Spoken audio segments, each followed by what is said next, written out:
Blood in the dirt doesn't always tell the whole story. Sometimes it's the silence afterward that reveals the real horror. When Caleb Mercer found a woman beaten and left for dead on a forgotten frontier road, he thought he was saving one life. He didn't know he was about to go to war with the most brutal gang the territory had ever feared. This is a story about what happens when a man who survived alone decides someone else's life is worth risking everything. If you want to see how one choice on an empty road changed an entire frontier, stay until the end. Hit that like button and drop a comment telling me what city you're watching from. I love seeing how far these stories travel. The road stretched empty in both directions. Nothing but dust and scattered stones beneath a sky that had turned the color of old bruises. Caleb Mercer had been riding since dawn, leading his pack horse loaded with supplies from the settlement 30 miles back. The silence out here wasn't peaceful.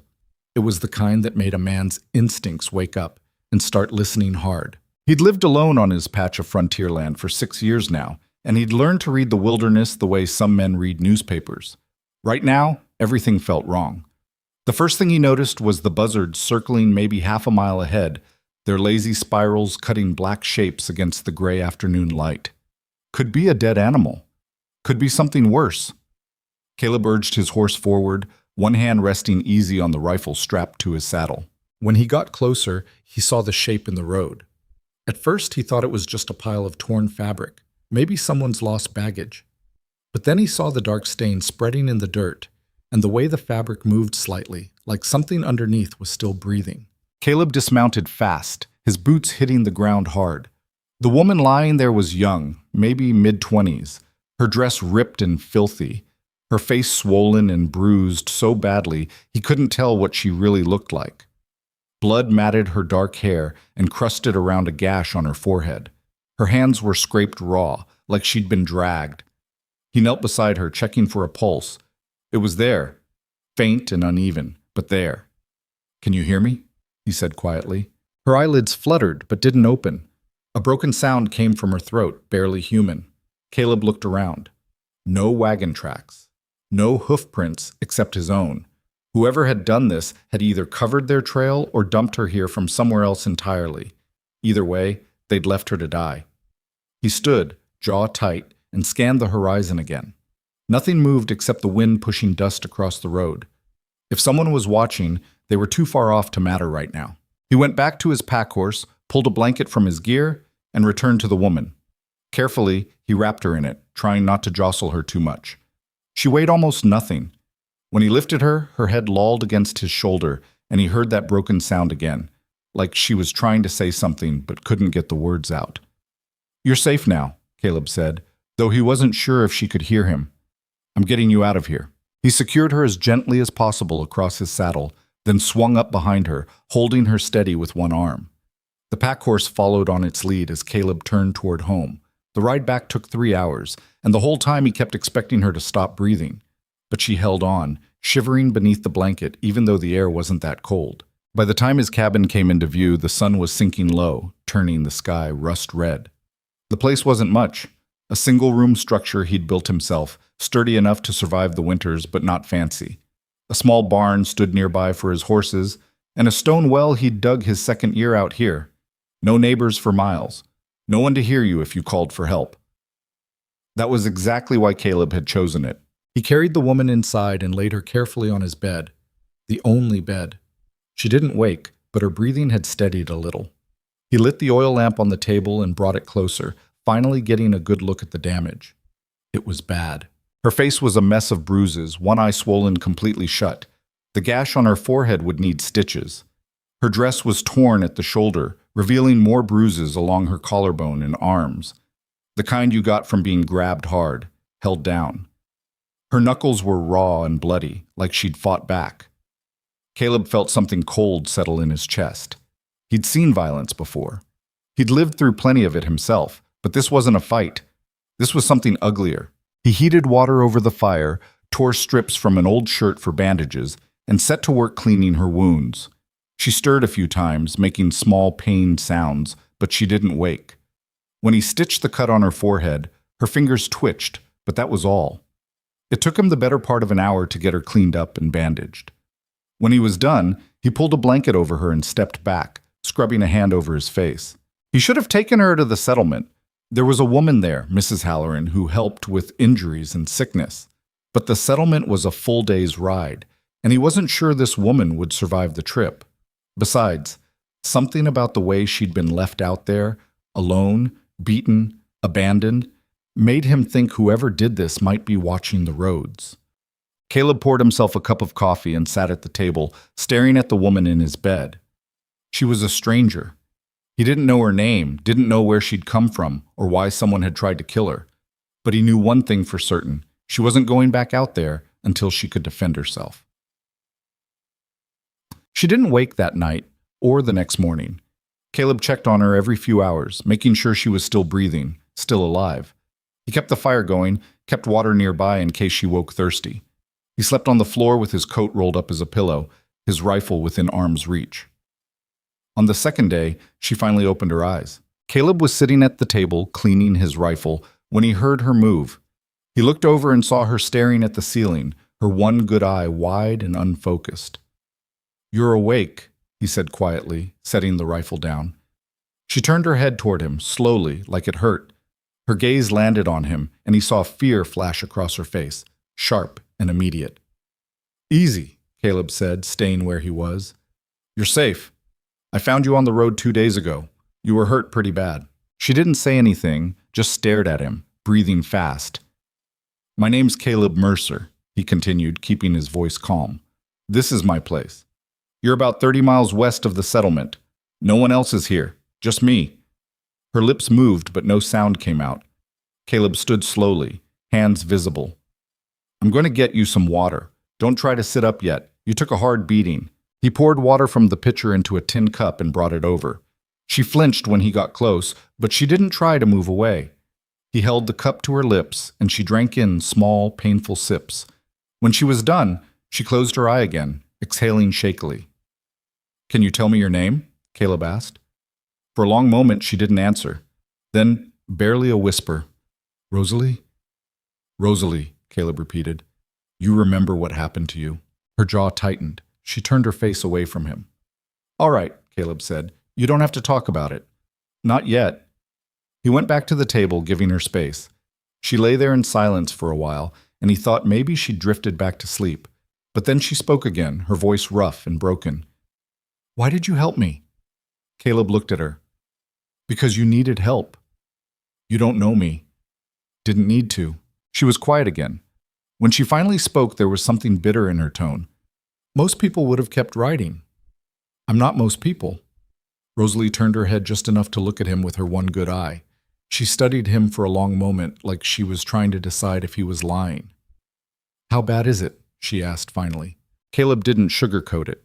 "You've got a concussion, probably a couple cracked ribs, and you lost a fair amount of blood. Your face is going to hurt for a while. But you'll heal." "Will I?" She said it like she didn't believe him. "You're still breathing," Caleb said. "That means you've got a chance." She closed her eye again, and he saw her hands curl into fists beneath the blanket. Shab. Over the next week, Rosalie stayed in bed. She slept a lot, which Caleb figured was her body trying to recover. When she was awake, she didn't talk much. She'd watch him move around the cabin, cooking, cleaning, working on small repairs, but she never asked questions. Caleb didn't push her. He'd been alone long enough to understand that some people needed silence more than conversation. He did notice things, though. The way she flinched every time the wind rattled the shutters. The way she stared at the door like she expected it to burst open at any second. The way she wouldn't let herself fall asleep unless he was in the room. She was scared. Not just hurt. Terrified. On the 8th day, she finally sat up on her own. Her ribs still hurt, and her face was still a patchwork of fading bruises, but she was stronger. She managed to eat a full bowl of stew without wincing, and she even walked to the window and looked outside. "How far to the nearest town?" she asked. "Settlement's about 30 miles east," Caleb said. "Not much there. General store, blacksmith, a few families. How many people?" "Maybe 40, 50. Why?" She didn't answer right away. She stared out at the empty land, her arms wrapped around herself. "Just wondering," she said quietly. Caleb didn't believe her, but he didn't push. That night she spoke again while they were sitting by the fire. "You live out here alone?" "Yeah." "Why?" Caleb shrugged. Prefer it that way. No family? Not anymore. She looked at him, something careful in her expression. What happened to them? Same thing that happens to most people out here, Caleb said. Got unlucky. Rosalie nodded slowly, like she understood more than he'd said. I'm sorry, she said. Don't be. It was a long time ago. They sat in silence for a while, the fire crackling between them. You don't have to tell me what happened to you, Caleb said eventually. But if someone's looking for you, I need to know. Rosalie's expression tightened. She stared into the fire, her hands clenched in her lap. They'll come, she said quietly. Who? She didn't answer. Rosalie, you should have left me there, she said suddenly, her voice sharp. You should have kept riding. Caleb frowned. Why would I do that? Because now they're going to come here, she said, her voice breaking. And when they do, they'll kill you too. Caleb leaned forward, resting his elbows on his knees. Who are they? Rosalie looked at him, her one good eye bright with unshed tears. The kind of men who don't leave witnesses, she said. Over the next few days, Caleb tried to get more out of her, but Rosalie shut down every time he brought it up. She was healing, physically at least, but whatever had happened to her was still eating her alive. Caleb didn't know what to do with that. He wasn't good with people. He'd spent the last 6 years avoiding them for a reason. But something about Rosalie made him want to try. Maybe it was the way she looked at him sometimes, like she couldn't figure out why he hadn't thrown her out yet. Maybe it was the way she flinched every time she heard a sound outside. Or maybe it was just that she reminded him of someone he used to be, someone who'd been broken and left behind and didn't think anyone would care enough to stop. One evening, while Caleb was outside chopping wood, Rosalie came to the door. She stood there for a moment, watching him work, then stepped outside. Can I help? She asked. Caleb looked at her, surprised. You should be resting. I've been resting for 2 weeks, she said. I'm going crazy in there. Caleb hesitated, then handed her a smaller piece of wood and a hatchet. Just split the kindling. Don't push yourself. She nodded and got to work. She was slow at first, favoring her ribs, but she didn't complain. They worked side by side in silence, the sound of splitting wood echoing across the empty land. When they were done, Rosalie wiped sweat from her forehead and looked at him. Thank you, she said. For what? For not asking. Caleb nodded. When you're ready to talk, I'll listen. Until then, we'll just keep splitting wood. Rosalie smiled, just a little, but it was the first time he'd seen it. It didn't last long, but it was there. Igis. That night, Rosalie finally told him the truth. They were sitting by the fire again, the cabin warm and quiet.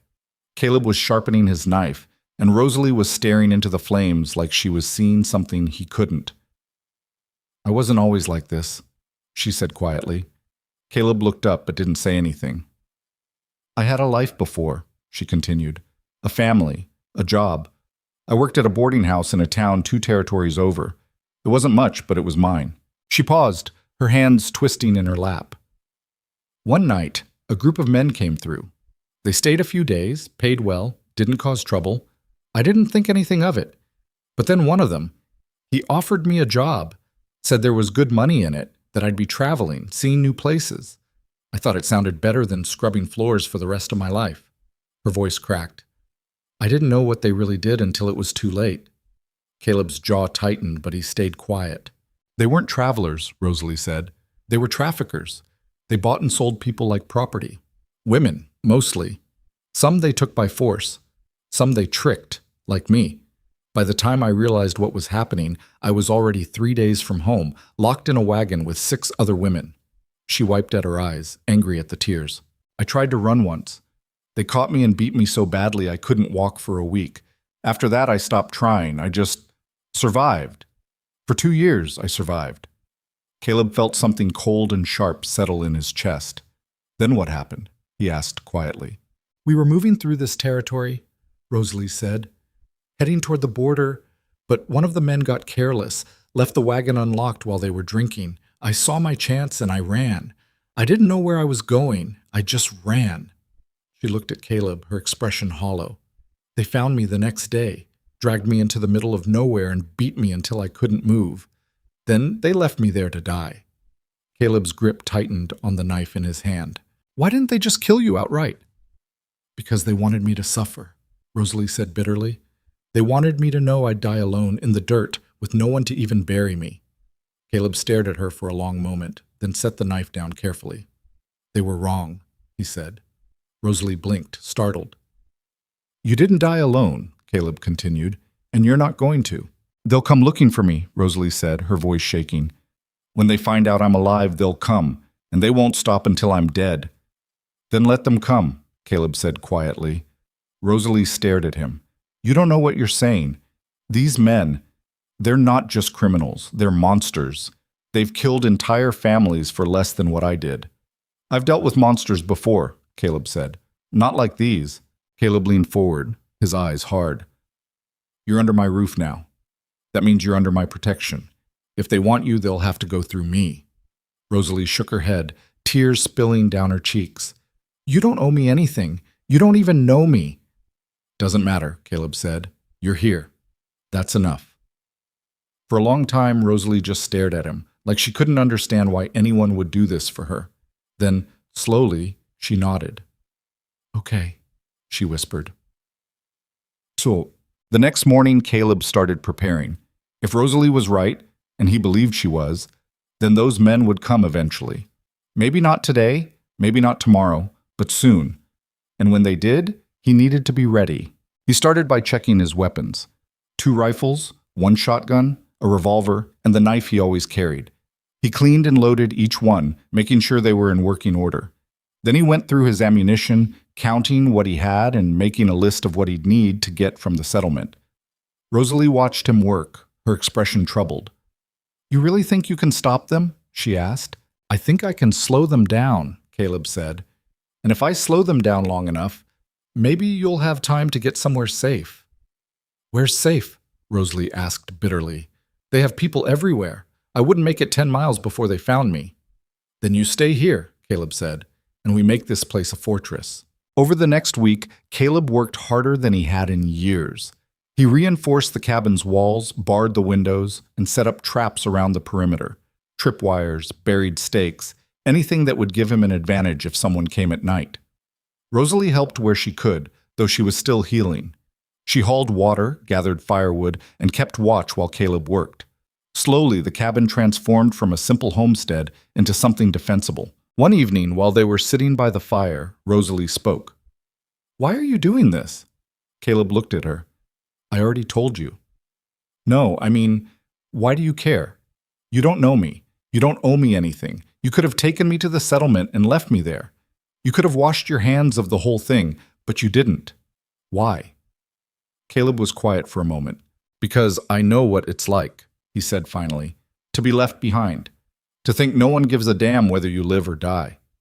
Rosalie stared at him. Long time ago, I was in a bad place, Caleb continued. I'd lost everything. My family, my home, my reason for living. I was ready to just disappear. And I would have, if someone hadn't stopped me. Who? An old man, Caleb said. A stranger. He found me half dead in a snowstorm and dragged me back to his cabin. Nursed me back to health, even though I didn't want him to. Told me I didn't get to decide I was done. Not until I'd given life a fair shot. Caleb smiled faintly. He was a stubborn son of a bitch. But he was right. I owed it to myself to keep going, and maybe I owe it to him to do the same for someone else.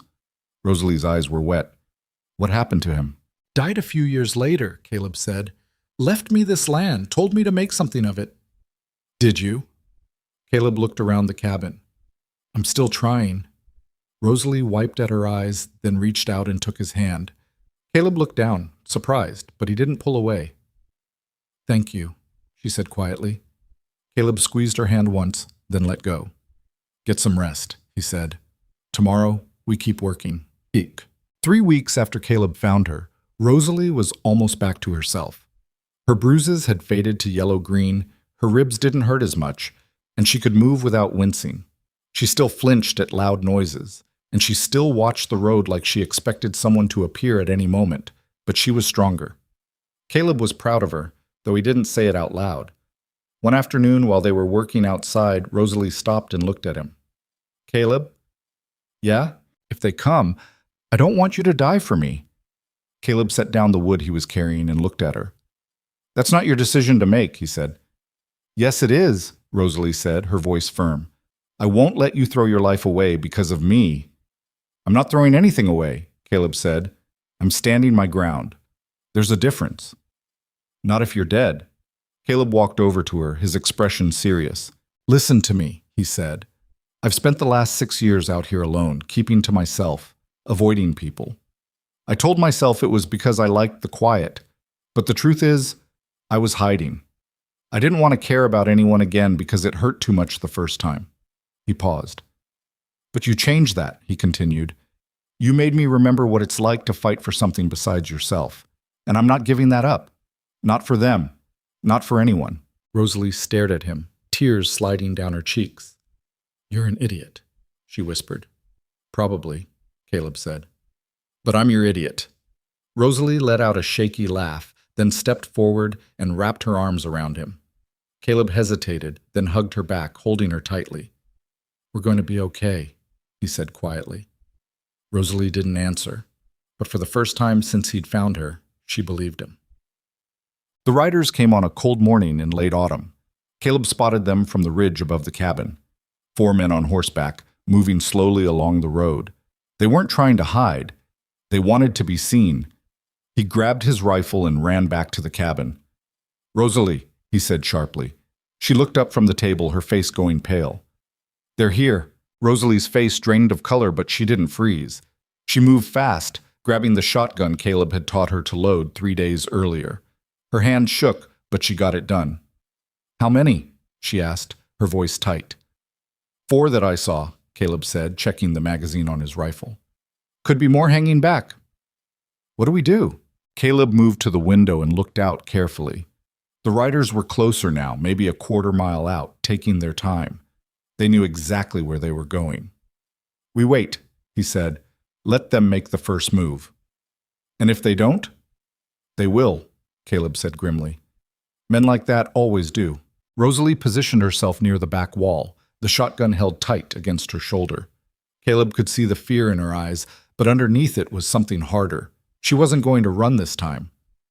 The riders stopped about 50 yards from the cabin. One of them dismounted, a tall man with a scar running down the left side of his face. He wore a long coat and carried a revolver on his hip like he knew how to use it. Mercer, the man called out. We know you're in there, and we know you've got something that belongs to us. Caleb didn't answer. He watched through the narrow gap in the shutters, his finger resting lightly on the trigger. We're not here for trouble, the man continued, his voice carrying across the cold air. We just want the girl. Hand her over, and we ride away. No one gets hurt. Rosalie made a small sound in her throat, and Caleb glanced back at her. Stay quiet, he said softly. The scarred man waited, then tried again. Come on, Mercer. You seem like a reasonable man. This doesn't concern you. The girl's got debts to pay. That's between her and us. Caleb's jaw tightened. He knew what kind of debts they meant. You've got 10 seconds to send her out, the man said, his tone hardening. After that, we come in and take her. Caleb moved away from the window and opened the door just wide enough to be heard. He stayed behind cover, rifle ready. She's not going anywhere, he called back. There was a pause. Then the scarred man laughed, a cold, ugly sound. So that's how it is, he said. You got yourself attached to her, huh? I get it. She's a pretty thing when she's not all bruised up, but you're making a mistake, friend. A real bad one. I'm not your friend, Caleb said flatly. And you're on my land. You've got about 30 seconds to get off it before I start shooting. The scarred man's expression darkened. You know how many men I've got? How many more I can call in? You're one man, Mercer. You can't stop all of us. Maybe not, Caleb said. But I'll stop you. The man stared at the cabin for a long moment, then turned and walked back to his horse. He said something to the other riders, and Caleb saw them spread out, moving to flank the cabin from different angles. Here we go, Caleb muttered. He shut the door and barred it, then moved back to the window. Rosalie, get down and stay down. Don't come up unless I tell you to. She nodded and crouched behind the heavy wooden table Caleb had dragged to the center of the room. It wasn't perfect cover, but it was better than nothing. The first shot came through the window on the east side, shattering what was left of the glass.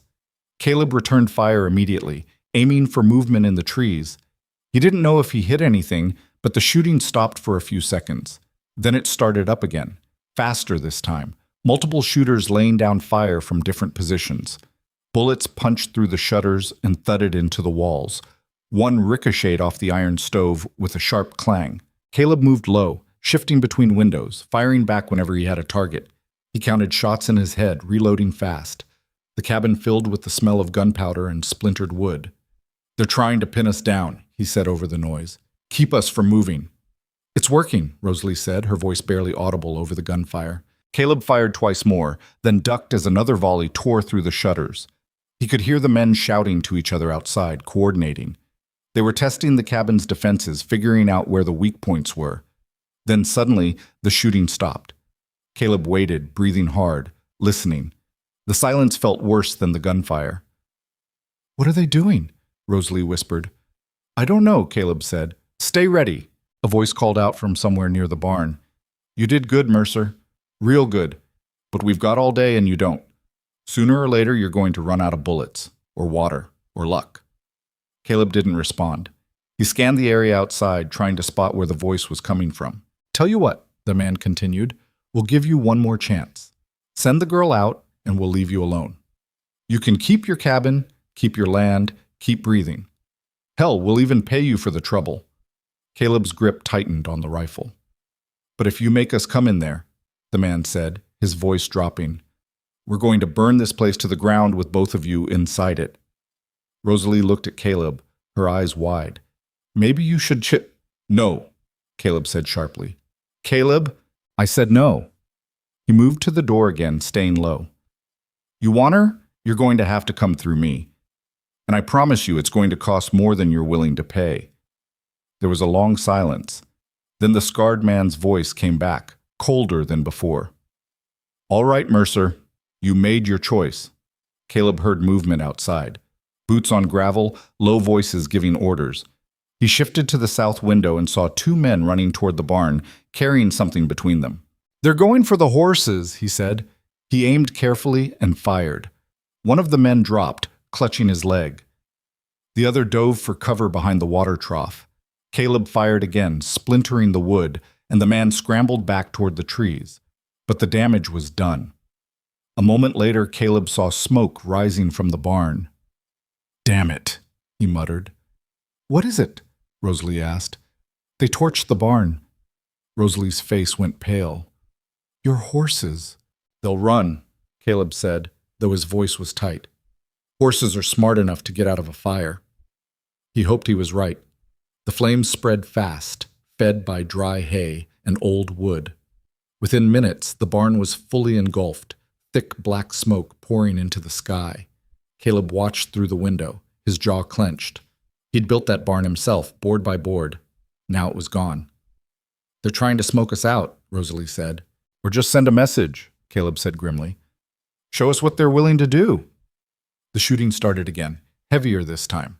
The men outside weren't bothering with careful shots anymore. They were just throwing lead at the cabin, trying to overwhelm them. Caleb returned fire when he could, but he was starting to run low on ammunition. "How much do you have left?" Rosalie asked, reading his expression. "Enough," Caleb lied. Another volley slammed into the cabin. One of the shutters tore loose and fell, leaving a gaping hole in the wall.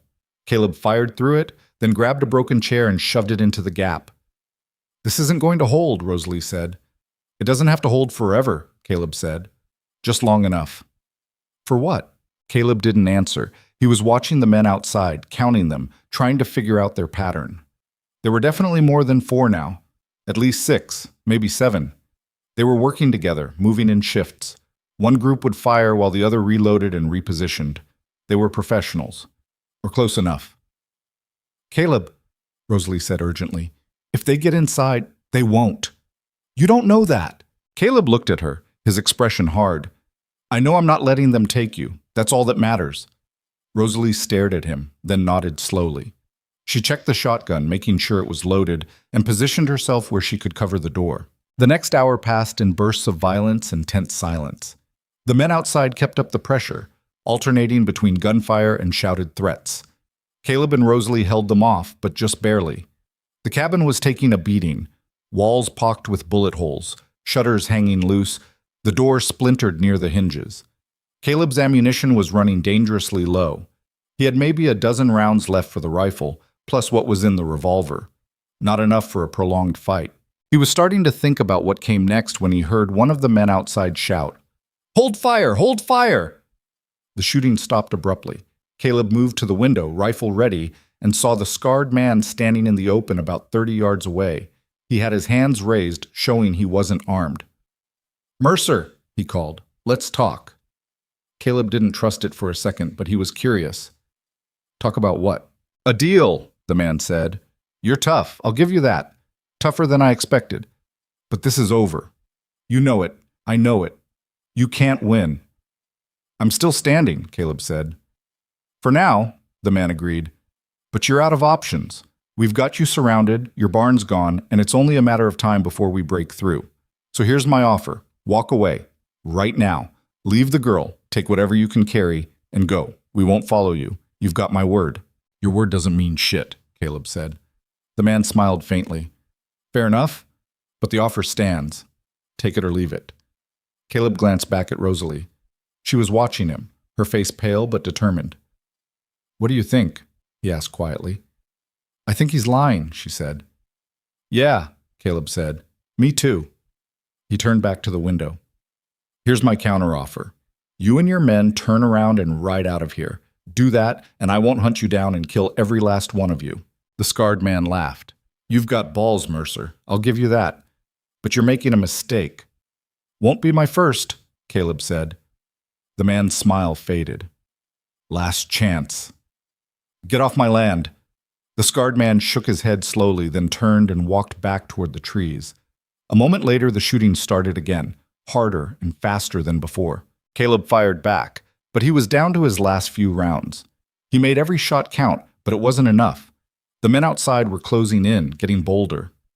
"Caleb," Rosalie said, her voice strained, "we can't hold them." "I know."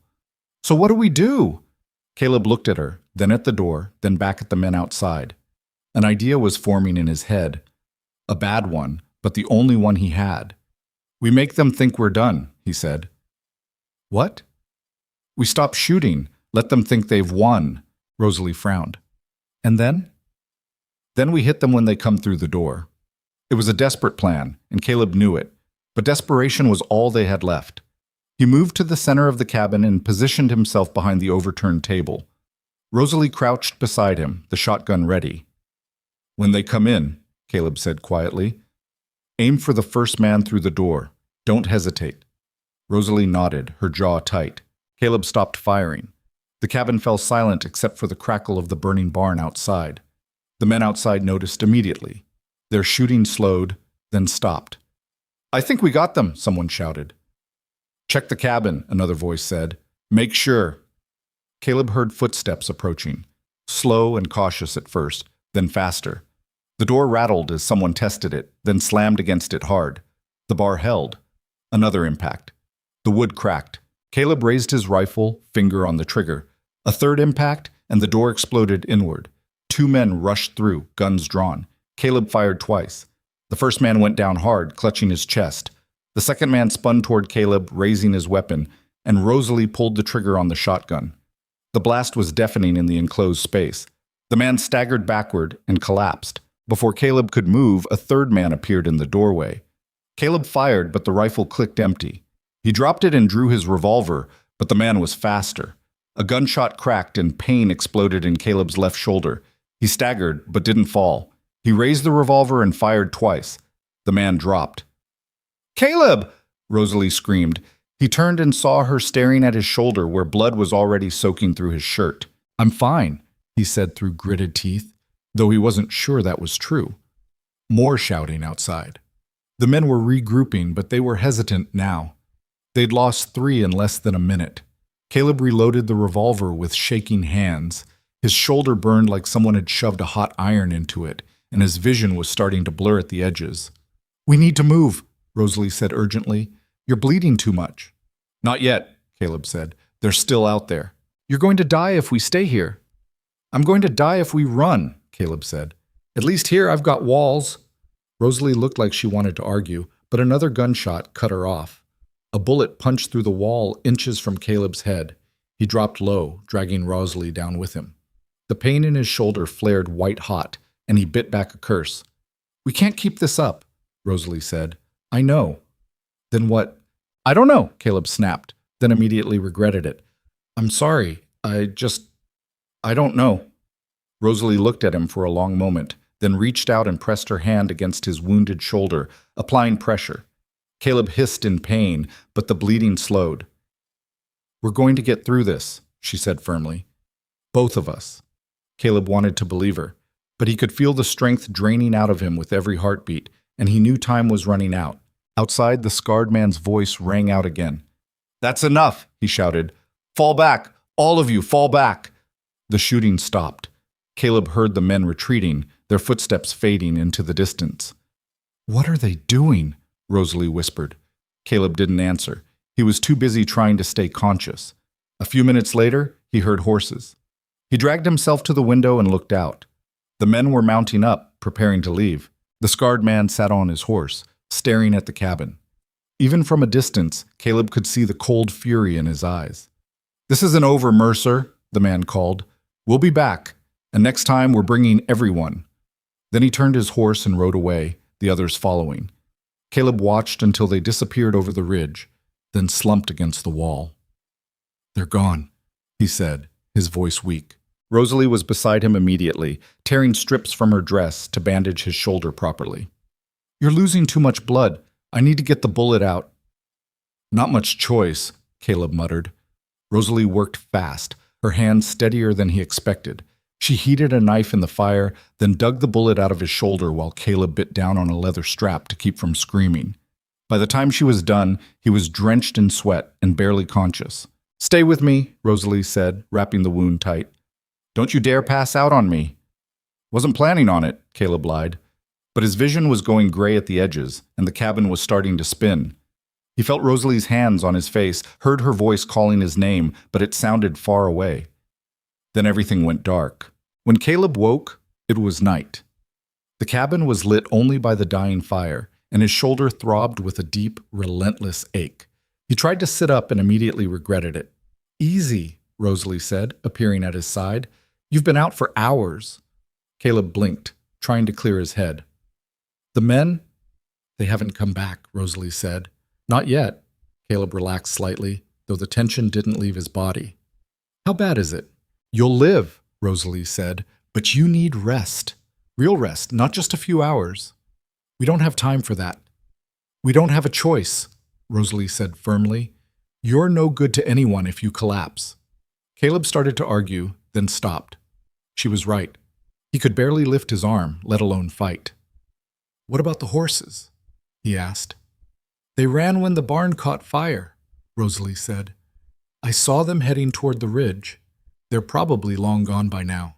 Caleb closed his eyes, fighting down the frustration. Without horses, they were stranded.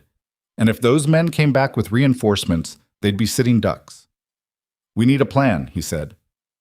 I know, Rosalie said, but first you need to sleep. Rosalie, sleep, she said, her tone leaving no room for argument. I'll keep watch. Caleb wanted to protest, but exhaustion was pulling him under. He let his eyes close, and this time, he didn't fight it. When he woke again, it was morning. Pale sunlight filtered through the broken shutters, and the smell of coffee filled the cabin. Caleb sat up slowly, testing his shoulder. It still hurt, but the sharp edge of pain had dulled to a manageable ache. Rosalie was sitting at the table, cleaning the shotgun. She looked up when she heard him move. You're awake, she said. Yeah, Caleb said. How long was I out? All night and most of the morning, Rosalie said. You needed it. Caleb rubbed his face, trying to shake off the grogginess. Anything happen? Quiet, Rosalie said. Too quiet. Caleb knew what she meant. The silence felt wrong, like the calm before a storm. He stood, testing his legs, and walked to the window. The barn was a smoking ruin, the blackened beams still standing like a skeleton. The bodies of the 3 men they'd killed were gone. The others must have taken them when they left. They'll be back, Caleb said. I know, Rosalie said quietly. Caleb turned to look at her. We can't stay here. Not without horses, not without supplies. They'll just wait us out. So what do we do? Caleb thought for a moment. We go to the settlement, get help. Rosalie shook her head. You said it yourself. There's only 40 or 50 people there. What are they going to do against a gang? I don't know, Caleb admitted, but it's better than sitting here waiting to die. Rosalie looked at him for a long moment, then nodded. All right, when do we leave? Soon as I can walk without falling over, Caleb said. It took another day before Caleb felt strong enough to travel. Rosalie spent the time gathering what supplies they had left. Dried meat, a canteen of water, the last of the ammunition. It wasn't much, but it would have to do. On the morning of the third day, they set out on foot, heading east toward the settlement. Caleb's shoulder ached with every step, but he pushed through it. Rosalie stayed close, her eyes scanning the horizon for any sign of the men. The journey took most of the day. By the time they reached the settlement, the sun was low in the sky, casting long shadows across the dirt road. The settlement was just as Caleb remembered it, a handful of buildings clustered around a central square, a general store, a blacksmith, a small church. A few people moved between the buildings, their faces weathered and tired. Caleb and Rosalie walked to the general store, where a man named Tom Willis ran things. Tom was in his 50s with a thick beard and a permanent squint from years in the sun. He looked up when they entered, his expression shifting from surprise to concern. Caleb, he said, what the hell happened to you? Long story, Caleb said. I need your help. Tom glanced at Rosalie, then back at Caleb. Who's she?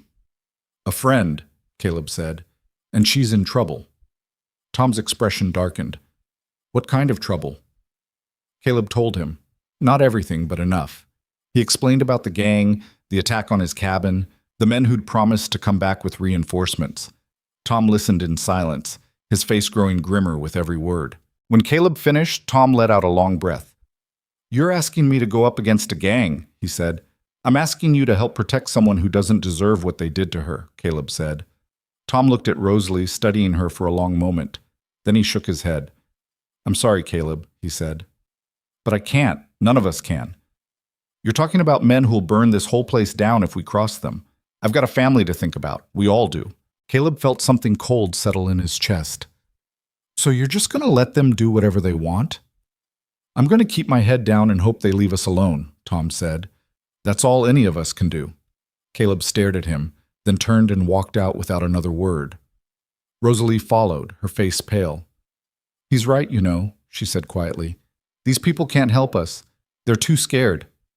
Then we're on our own, Caleb said. We always were. Caleb looked at her, then at the settlement around them.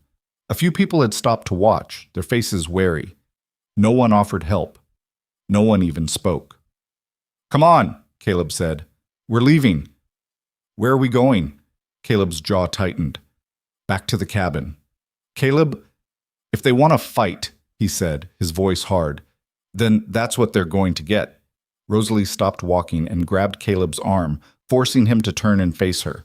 Are you out of your mind? She said, her voice sharp. You can barely lift your arm. Your cabin's half destroyed. They've got more men, more guns, and they know exactly where to find us. I know all that, Caleb said. Then why are we going back? Caleb looked at her, and something in his expression made her breath catch. It wasn't anger or stubbornness. It was something colder, more calculated. Because running won't save us, he said. They'll hunt us down no matter where we go. You said it yourself. They've got people everywhere. The only way this ends is if we make it end. By getting yourself killed? By making them regret they ever came after you, Caleb said. They think they've won because they scared off a few settlers. They think I'm just some rancher who got in over his head. They're wrong. Rosalie stared at him. What are you planning? Something they won't expect, Caleb said. Something that'll make them think twice about coming back. That's not a plan. That's suicide. Maybe, Caleb admitted, but it's the only shot we've got. They walked back toward the cabin in silence, both of them lost in their own thoughts.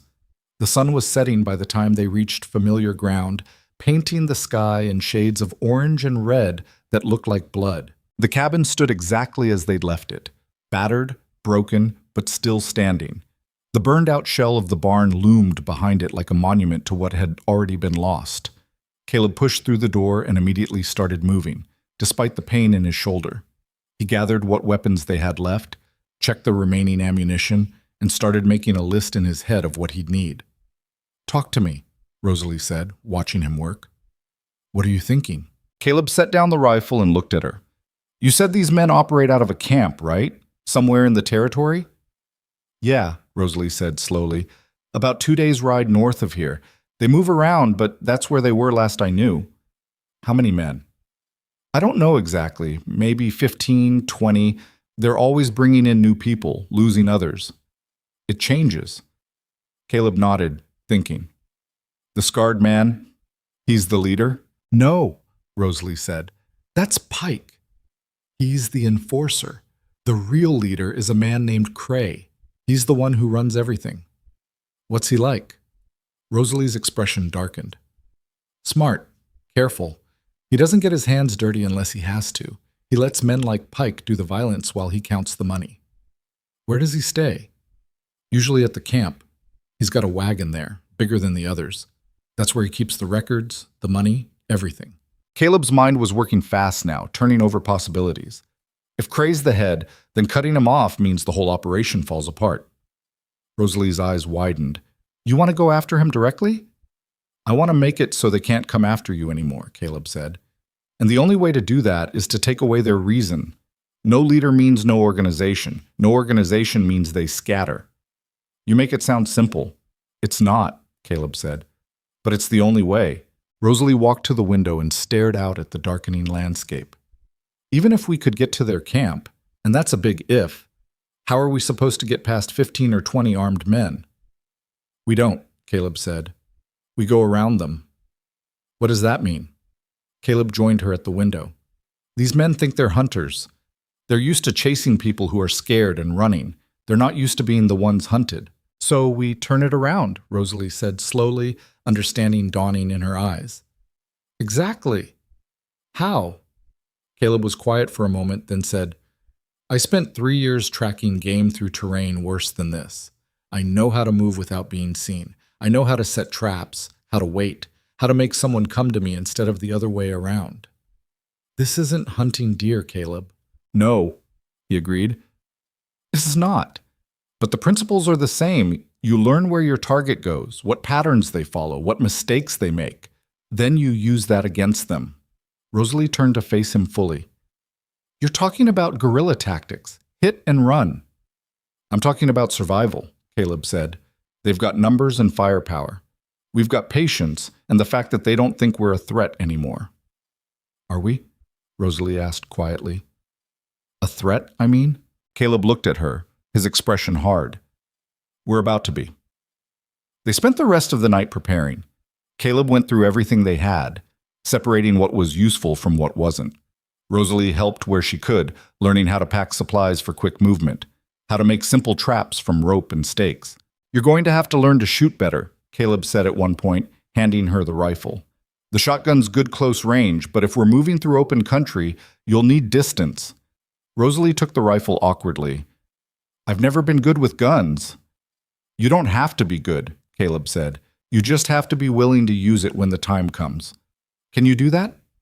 Rosalie met his eyes. "After what they did to me? Yeah, I can do that." Over the next 2 days, Caleb pushed himself harder than he should have, given his injury. But time wasn't a luxury they could afford. He taught Rosalie how to move quietly through brush, how to read tracks, how to tell if someone had passed through an area recently. She was a fast learner, picking up things quicker than he expected.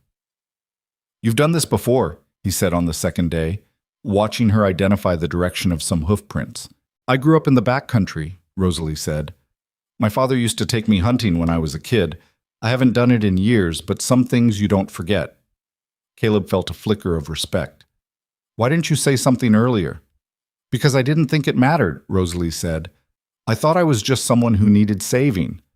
"You are someone who needed saving," Caleb said, "but that doesn't mean you're helpless." Rosalie looked at him, something complicated in her expression. "Thank you." "For what?" For not treating me like I'm broken. Caleb shook his head. You're not broken. You're hurt. There's a difference. On the third day, they set out. Caleb had spent the previous night scouting the area around his land, making sure the gang hadn't left anyone behind to watch. He found evidence of riders passing through, fresh tracks heading north, but no one stationed nearby. That meant they'd pulled back to regroup, which gave Caleb and Rosalie a narrow window to move. They traveled light, carrying only what they absolutely needed: weapons, ammunition, dried food, water, and a bedroll each. Caleb had fashioned a makeshift sling for his injured shoulder to keep it stable, though it still throbbed with every step. The first day of travel was hard. They moved through rough country, avoiding the main roads and sticking to game trails and creek beds where their tracks would be harder to follow. Rosalie kept up without complaint, though Caleb could see the exhaustion starting to set in by late afternoon. They made camp that night in a shallow ravine, building no fire and eating cold jerky while the stars came out overhead. "How much farther?" Rosalie asked, her voice low. "If we keep this pace, we should be within striking distance by tomorrow night," Caleb said. "But we'll need to scout the camp first, figure out their routines, where they post guards, when they're most vulnerable. And then? Then we wait for the right moment." Rosalie was quiet for a while. Then she said, "What if this doesn't work?" "Then at least we tried," Caleb said. "That's more than most people can say." "That's not very comforting." "I'm not trying to comfort you," Caleb said. "I'm trying to keep you alive." Rosalie looked at him in the darkness. "Why does this matter so much to you? You could have left me in that settlement. You could have washed your hands of the whole thing." Caleb stared up at the stars, considering his answer. "Because if I don't stand up for what's right, when it costs me something, then all those years I spent out here alone don't mean anything. I told myself I came out here to get away from the ugliness of the world. But the truth is, I was just hiding from it. And now? Now I'm done hiding." They reached the area near the gang's camp late the following afternoon. Caleb spotted the smoke from their fires first, rising thin and gray against the sky about a mile to the northeast. He and Rosalie found a position on a rocky outcrop that gave them a good vantage point, and they settled in to watch. The camp was bigger than Caleb had expected, a dozen wagons arranged in a loose circle, with tents and rough shelters scattered between them. Men moved around the camp, some working on equipment, others sitting around fires. Caleb counted at least 18 that he could see, and he knew there were probably more inside the wagons or out on patrol. "That's Cray's wagon," Rosalie whispered, pointing to the largest one at the center of the camp, the one with the canvas top. Caleb studied it carefully. 2 men stood guard outside, armed with rifles. The wagon itself was positioned with its back to a steep hillside, which made it defensible but also cut off one escape route. "Guards rotate every few hours," Rosalie said. "They're lazy about it, though. Sometimes they wander off to play cards or drink." "What about at night?" "They post sentries, but not many. Cray thinks no one's stupid enough to attack them directly." "He's right," Caleb said. "We're not attacking directly."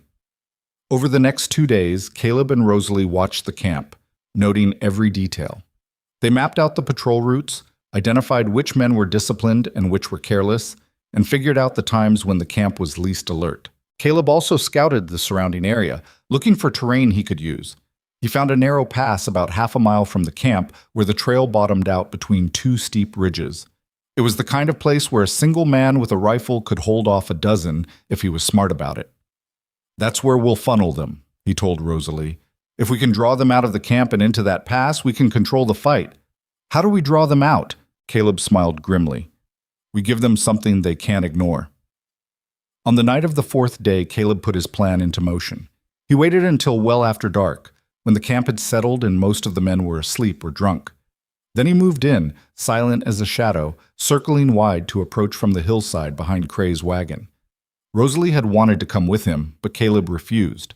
This part required one person, and if something went wrong, he needed her to be far enough away to run. He made it to within 50 yards of the wagon before he had to get creative. There were still 2 guards posted, both of them sitting on crates and talking in low voices. Caleb waited, watching their pattern. Every 10 minutes or so, one of them would stand and walk a short circuit around the wagon before sitting back down. When the next rotation came, Caleb moved. He slipped closer, using the darkness and the bulk of the wagon to stay hidden. When he was close enough, he picked up a small stone and threw it hard to his left, where it clattered against the side of a tent. Both guards turned immediately, raising their rifles. One of them called out, "Who's there?" No answer. The guards exchanged a look. Then one of them started walking toward the sound. The moment he was out of sight, Caleb moved fast. He came up behind the remaining guard and hit him hard across the back of the head with the butt of his revolver. The man dropped without a sound. Caleb dragged him behind the wagon and tied him up with rope, stuffing a gag in his mouth. Then he turned his attention to the second guard, who was still poking around the tent where the stone had landed. "Hey," Caleb called softly. The guard spun, bringing his rifle up, but Caleb was faster. He fired once, the shot muffled by the surrounding wagons. The guard fell, and Caleb was already moving, pulling the man out of sight. He had maybe 2 minutes before someone noticed. He used them. Caleb climbed into Cray's wagon and found exactly what Rosalie had described, a portable office filled with ledgers, maps, and a strongbox. He didn't waste time trying to open the strongbox. Instead, he grabbed the ledgers and as many maps as he could carry, stuffing them into a sack. Then he pulled out the bottle of kerosene he'd brought and splashed it across the interior of the wagon. He struck a match, watched the flames catch, and slipped back out into the night. By the time the fire was visible, Caleb was already 50 yards away, running hard for the ridge where Rosalie was waiting. Behind him, he heard shouts of alarm as the camp woke up. "What did you do?" Rosalie asked as he reached her, breathing hard. "Burned their records," Caleb said, "and stole what I could. Now we run." They ran. Behind them, the camp erupted into chaos. Men shouted, horses whinnied, and the fire spread from Cray's wagon to the ones nearby. Caleb and Rosalie didn't stop to watch. They moved fast through the darkness, heading for the pass Caleb had scouted earlier. They reached it just before dawn and immediately started preparing. Caleb positioned Rosalie on the high ground with the rifle, giving her a clear line of sight down the trail. He took the low ground himself, setting up tripwires and stakes in the narrow sections where riders would be forced to slow down. "They're going to come after us," Rosalie said, her voice tight. "I'm counting on it," Caleb said. "Cray just lost everything he needs to run his operation. He's going to be furious, and fury makes people stupid. What if they don't fall for it?" "They will," Caleb said. "Men like this, they can't let something like this go. They'll come hard and fast, trying to make an example out of us. That's when we hit them." They didn't have to wait long. By mid-morning, Caleb heard the sound of horses approaching fast. He counted at least 8 riders, maybe more. "Get ready!" he called up to Rosalie. She nodded, settling the rifle against her shoulder. The riders came into view moments later, moving in a tight group down the trail. Caleb recognized Pike at the front, his scarred face twisted with rage. "There!" Pike shouted, pointing at Caleb. "That's him!" The riders spurred their horses forward, charging into the pass. The first one hit Caleb's tripwire and went down hard, the horse screaming as it fell. The rider behind him couldn't stop in time and crashed into the downed horse, creating a tangle of men and animals. Caleb opened fire from his position, aiming for the horses. It was brutal, but it was effective. 2 more horses went down, throwing their riders. Above, Rosalie fired the rifle. Her first shot went wide, but her second caught one of the riders in the shoulder, knocking him off his horse. The remaining riders tried to push through, but the pass was too narrow and too cluttered with downed men and animals. They were forced to dismount and continue on foot, which was exactly what Caleb wanted. He fell back, leading them deeper into the pass, where the walls closed in even tighter. The men followed, firing wildly, their shots ricocheting off the stone walls. Caleb let them get close, then triggered the second trap. A pile of loose rocks he'd rigged earlier came crashing down, separating the group and cutting off their retreat. Now it was a close-quarters fight, and Caleb had the advantage. He moved through the narrow spaces like he'd been born to them, using the terrain to stay one step ahead. He took down 2 more men with his revolver before the others realized they'd walked into a kill box. "Fall back!" someone shouted. "It's a trap!" But falling back wasn't easy with the rock slide blocking the way. The men panicked, some trying to climb over the rocks, others trying to find cover. Rosalie kept firing from above, forcing them to stay low. Caleb picked off another man who tried to make a run for it. And then, suddenly, it was over. The remaining men broke and ran, scrambling over the rocks or back down the trail, leaving their dead and wounded behind. Caleb leaned against the stone wall, breathing hard, his wounded shoulder screaming in pain. Rosalie climbed down from her position and ran to him. "Are you all right?" she asked. "I'll live," Caleb said, though he wasn't entirely sure that was true. "How many did we get?" "I don't know, 5? 6? "That'll do," Caleb said. They moved quickly, gathering what weapons and ammunition they could from the fallen men, then retreating back into the hills before anyone could regroup. They spent the next 3 days on the move, staying ahead of any pursuit. Caleb pushed them hard despite his injury because he knew they couldn't afford to slow down. The gang would be licking their wounds, but they'd be coming.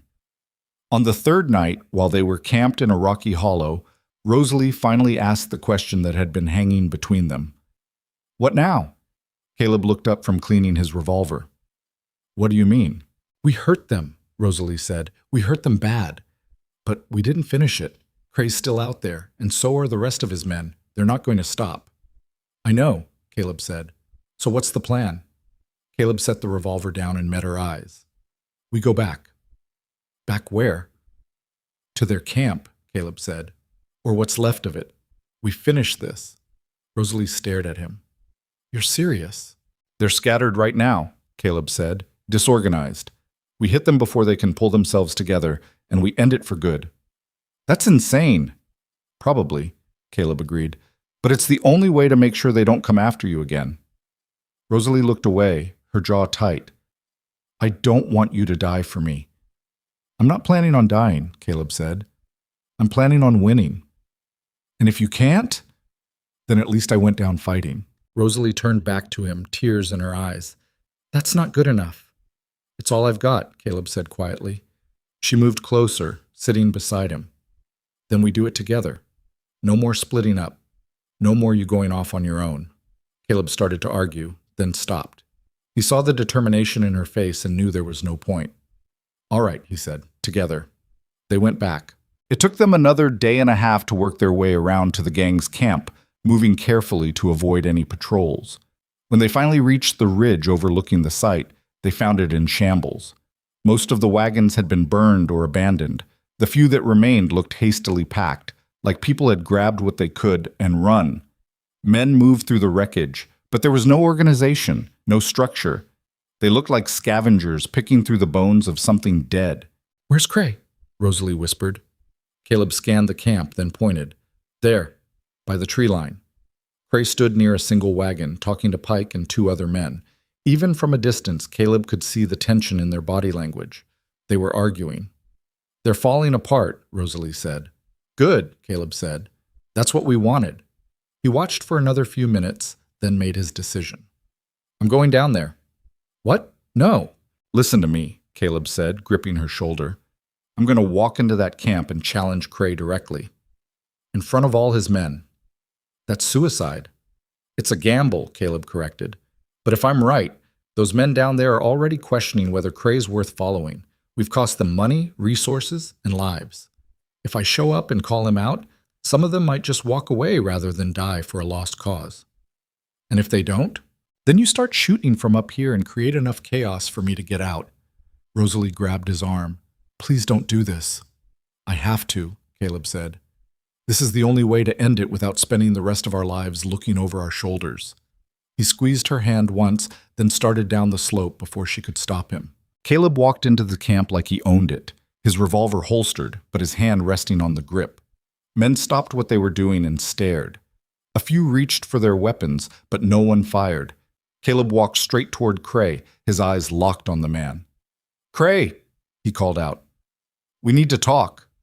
Cray turned, his expression shifting from surprise to cold fury.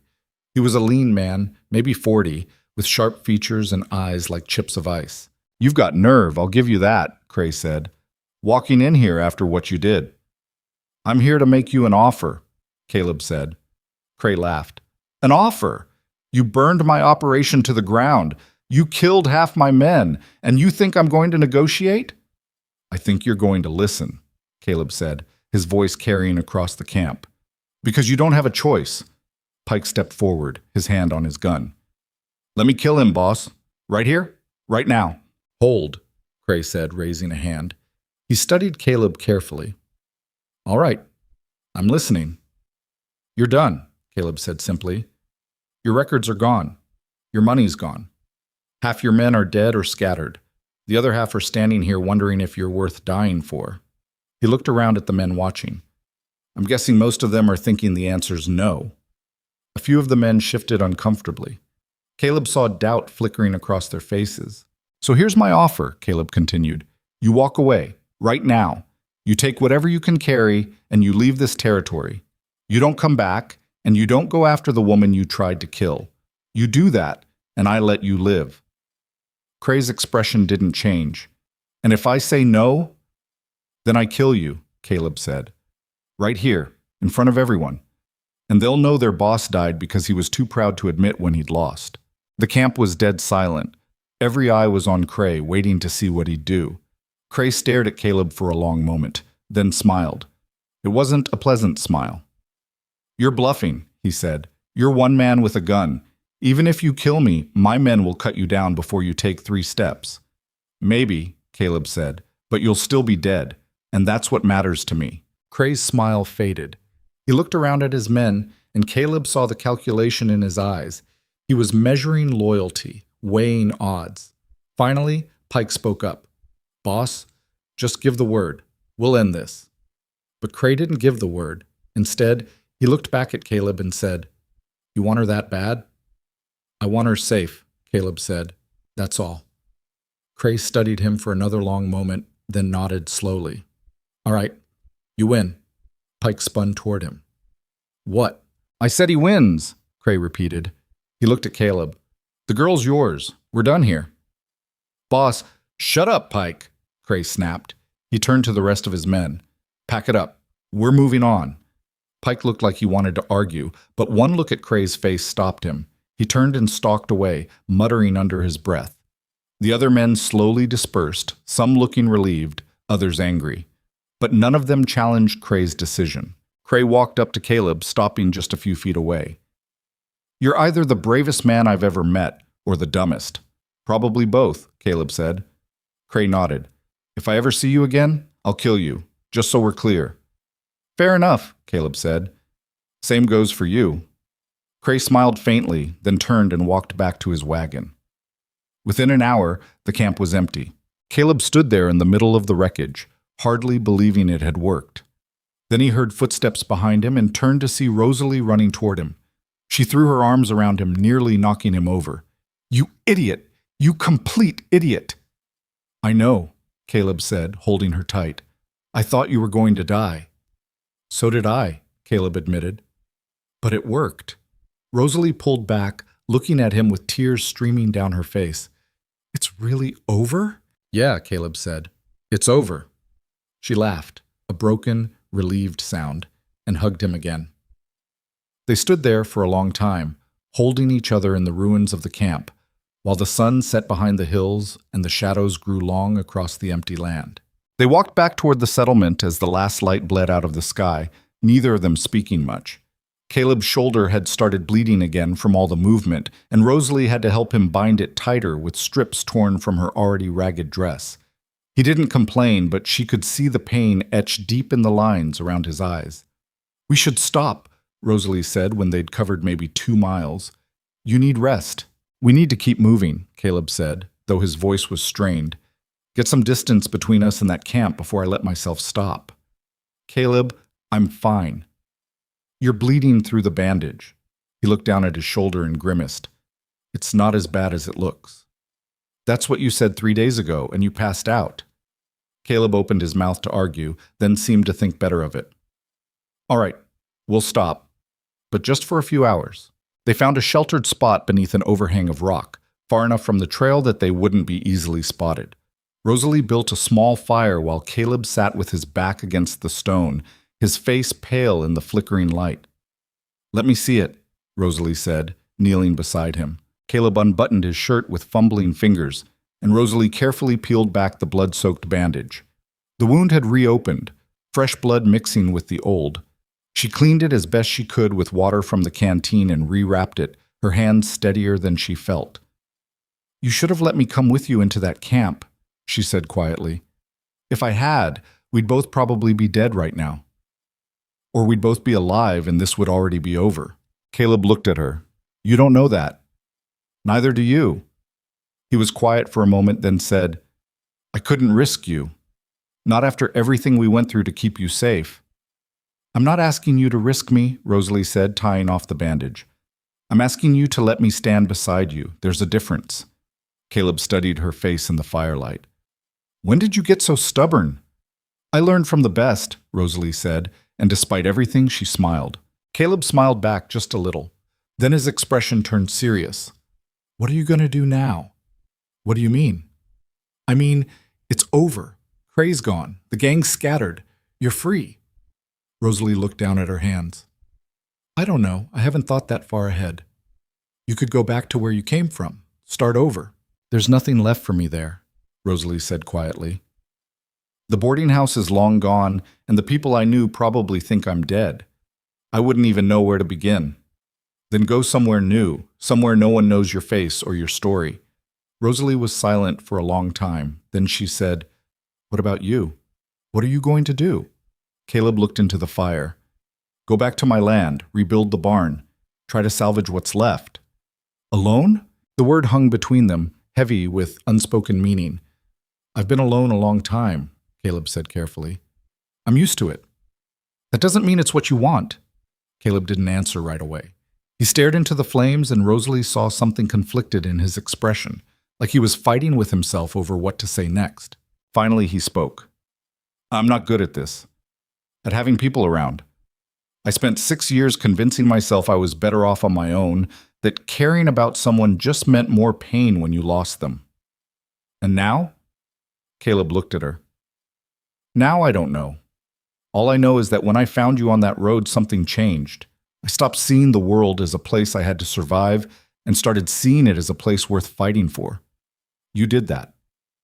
Rosalie felt her throat tighten. Caleb, I'm not asking you to stay, he said quickly. I'm just saying that if you wanted to, there'd be a place for you. On my land, helping me rebuild. It wouldn't be easy and it wouldn't be comfortable, but it'd be yours as much as mine. Rosalie looked at him, this quiet, damaged man who'd risked everything for a stranger, and felt something shift inside her chest. You really mean that? I don't say things I don't mean. She reached out and took his hand. Then yes, I'll stay. Caleb's eyes widened slightly, like he hadn't expected her to agree. You're sure? I'm sure, Rosalie said. I don't have anywhere else to go, and I don't want to be anywhere else. If you'll have me, I'll stay. Caleb squeezed her hand, and for the first time since she'd known him, she saw something close to hope in his expression. All right then. They sat together in silence for a while, the fire crackling between them and the stars slowly appearing overhead. For the first time in longer than Rosalie could remember, she felt something like peace. They reached the settlement 2 days later, moving slowly because of Caleb's injury. Word had already spread about what had happened at the gang's camp. Travelers passing through had seen the wreckage and carried the story with them. By the time Caleb and Rosalie walked down the main street, people were staring. Tom Willis stepped out of the general store, his expression wary. Caleb, Rosalie. Tom, Caleb said, nodding. Tom looked between them, then at the blood-stained bandage visible beneath Caleb's shirt. We heard what you did. What both of you did. Just cleaned up a mess, Caleb said. That's not how people are telling it, Tom said. They're saying you took on an entire gang by yourself, that you burned their camp to the ground and ran them out of the territory. They're giving me too much credit, Caleb said. Rosalie did half the work. Tom glanced at Rosalie and she saw something shift in his expression, a mixture of shame and respect. I owe you both an apology. When you came here asking for help, I turned you away.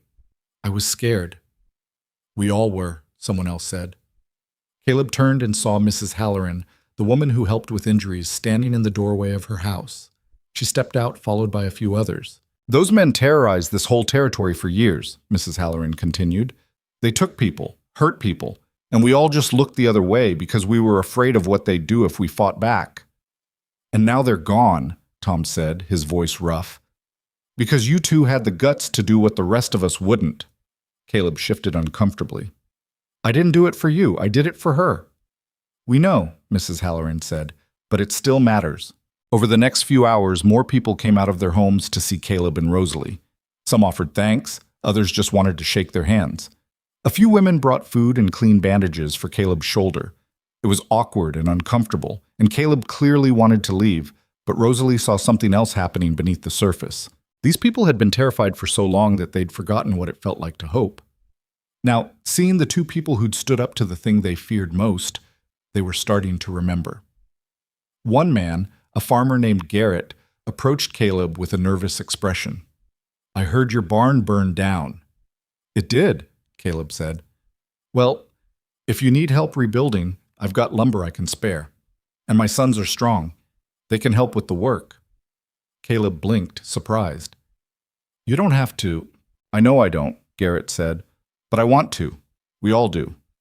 He gestured to the others standing nearby. "You stood up for what was right when no one else would. The least we can do is help you get back on your feet." Caleb looked at Rosalie, who smiled encouragingly. "All right," he said finally. "I appreciate it." That night, Caleb and Rosalie stayed in the settlement at Mrs. Halloran's insistence. She had a spare room, and she wouldn't take no for an answer. Rosalie helped her prepare dinner while Caleb sat stiffly in a chair, clearly uncomfortable with all the attention. "He's not used to people caring about him, is he?" Mrs. Halloran said quietly, glancing at Caleb. "No," Rosalie said, "he's not." "What about you?" Rosalie paused, her hands stilling over the vegetables she was chopping. "What about me? Are you used to people caring about you?" Rosalie thought about the last 2 years of her life, the violence, the fear, the feeling of being nothing more than property. Then she thought about Caleb carrying her broken body back to his cabin, refusing to give up on her even when it would have been easier. "I'm learning," she said quietly. Mrs. Halloran smiled. "Good. You deserve that, both of you do." After dinner, Rosalie found Caleb sitting outside on the porch, staring out at the darkening sky. She sat down beside him. "You all right?" she asked. "Just thinking," Caleb said. "About what?" "About how strange it is," he said. "A month ago I was alone on my land, convinced that was how I wanted to live. Now I've got people offering to help rebuild, and a woman who says she wants to stay. Having second thoughts?" "No," Caleb said quickly. I'm not sure I know how to do this. How to let people in again." "Neither do I," Rosalie said. "But I think we figure it out together." Caleb looked at her, and she saw the vulnerability in his expression. "What if I mess it up? What if I'm not good at this?" "Then you mess it up," Rosalie said, "and we try again. That's how it works." Caleb was quiet for a moment, then nodded. "All right." They sat together in comfortable silence, watching the stars come out one by one. The next week passed in a blur of activity. True to their word, Garrett and his sons showed up at Caleb's land with lumber and tools. Tom Willis came with supplies from the store. Even people Caleb barely knew arrived to help, bringing food and offering labor. Rosalie worked alongside them, surprised by how good it felt to be part of something constructive after so long living in fear. She helped measure and cut boards, held beams in place while the men nailed them together, and kept water and food coming for the workers. Caleb was quieter than usual, clearly overwhelmed by the outpouring of support, but Rosalie could see the gratitude in the way he thanked each person who helped. His shoulder was healing slowly, and Mrs. Halloran came by every other day to check on it and change the bandages. "You're lucky," she told him during one visit. "Another inch to the left and that bullet would have hit something vital." "I know," Caleb said. "And you're still pushing yourself too hard," Mrs. Halloran added, giving him a stern look. "You need to rest more." "I'm resting," Caleb said. "Sitting on a log watching other people work is not resting." Rosalie hid a smile as Caleb grumbled something under his breath, but didn't argue further. By the end of the second week, the barn was mostly rebuilt. It wasn't as large as the original, but it was solid and functional. Caleb stood looking at it one evening after the workers had gone home, his expression unreadable. "What are you thinking?" Rosalie asked, coming to stand beside him. "That it's different," Caleb said. "Not better or worse, just different." "Does that bother you?" Caleb shook his head. "No, I think maybe different is good." Over the following days, life started to settle into a new rhythm. Caleb and Rosalie worked the land together, repairing the cabin and clearing space for a small garden. Rosalie had suggested it, remembering how her mother used to grow vegetables when she was young, and Caleb had agreed. I'm not much of a farmer, he admitted as they broke ground for the first plots. Neither am I, Rosalie said, but we'll figure it out. It was hard work, and there were days when Rosalie's body ached so badly she could barely move. But it was a different kind of pain than what she'd endured before. This pain came from building something, creating something, rather than being broken down. One afternoon, while they were working in the garden, Rosalie straightened and wiped sweat from her forehead. Can I ask you something? Sure, Caleb said, not looking up from the furrow he was digging. Why did you really come out here? To this land, I mean. You said you wanted to get away from people, but there's more to it than that, isn't there? Caleb stopped working and leaned on the shovel. Yeah, there's more. He was quiet for a long moment, and Rosalie thought he might not answer. Then he spoke. I told you I lost my family. What I didn't tell you was how. He stared out at the horizon. We had a farm, about 3 territories east of here. Me, my wife, and our daughter. She was 5. Rosalie felt her chest tighten. One winter, sickness came through the area, Caleb continued, his voice flat. Started in the nearest town and spread fast. My wife got it first, then my daughter. I tried everything, brought in a doctor, sat up with them night after night, but it didn't matter. They died within days of each other. Caleb, I'm so sorry. I couldn't stay there after that, Caleb said. Everything reminded me of them. So I sold the farm and came out here, as far from people as I could get. Told myself I'd never care about anyone again because losing them hurt too much. He looked at Rosalie. And then I found you. Rosalie stepped closer and took his hand. I'm not going anywhere. You don't know that, Caleb said. Life doesn't come with guarantees. No, it doesn't, Rosalie agreed, but I'm choosing to stay anyway. That's got to count for something. Caleb's expression softened. It counts for everything. A few days later, Rosalie rode into the settlement to pick up supplies. She'd become a familiar face there now, and people greeted her warmly as she moved through the small cluster of buildings. Tom Willis helped her load flour and coffee into a sack, and Mrs. Halloran gave her fresh bread wrapped in cloth. How's Caleb? Mrs. Halloran asked. Better, Rosalie said. His shoulder's almost healed. And how are you? Rosalie smiled. Better too.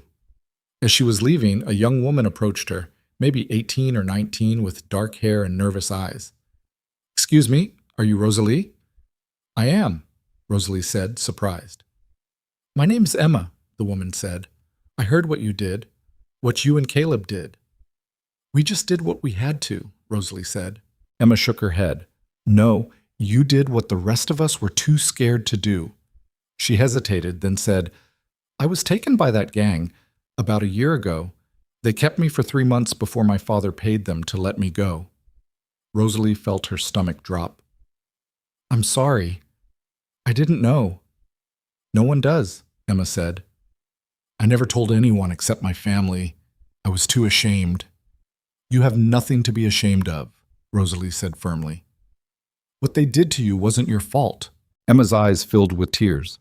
Everyone looks at me different now, like I'm broken, like I'm less than I was before.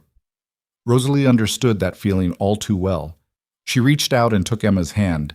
You're not broken. You're still here, still standing. That makes you stronger than they'll ever be. Emma wiped at her eyes. How do you do it? How do you keep going after something like that? You find something worth living for, Rosalie said, and you hold on to it. For me, it was realizing that they didn't get to define who I am. I do. Emma nodded slowly. Thank you for saying that, and for what you did. You gave us our lives back. After Emma left, Rosalie stood in the street for a moment, feeling the weight of what the young woman had said. She hadn't thought about it in those terms before, that standing up to the gang had done more than just save her own life.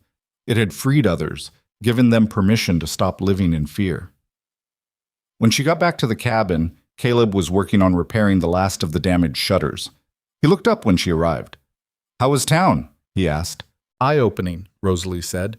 She told him about Emma and about the conversation they'd had. Caleb listened quietly, then said, There are probably others like her, people who were hurt by that gang and never said anything. I know, Rosalie said. And now they're seeing that it's possible to fight back, that they don't have to stay victims. Because of you, Caleb said. Because of us, Rosalie corrected. Over the next several weeks, more people started coming forward with their own stories. A man whose brother had been killed by the gang, a family whose daughter had disappeared and never been found, a farmer who'd been forced to pay protection money for years. Each story was different, but they all had one thing in common. They'd been too afraid to speak up before. Now with the gang gone, they were finding their voices. One evening, Tom Willis came to Caleb's land with a proposition. Some of us have been talking, he said. We want to make sure something like this never happens again. What do you have in mind? Caleb asked. We're forming a council, Tom said. Representatives from each family in the settlement. The idea is to have a system in place so if trouble comes again, we face it together instead of everyone hiding in their homes. Sounds like a good idea, Caleb said. We want you on the council, Tom said. You and Rosalie both. Caleb looked surprised. I'm not much for committees. You don't have to be, Tom said. We just want people who've proven they'll stand up when it matters. That's you. Rosalie looked at Caleb, who seemed uncertain. What do you think? She asked quietly.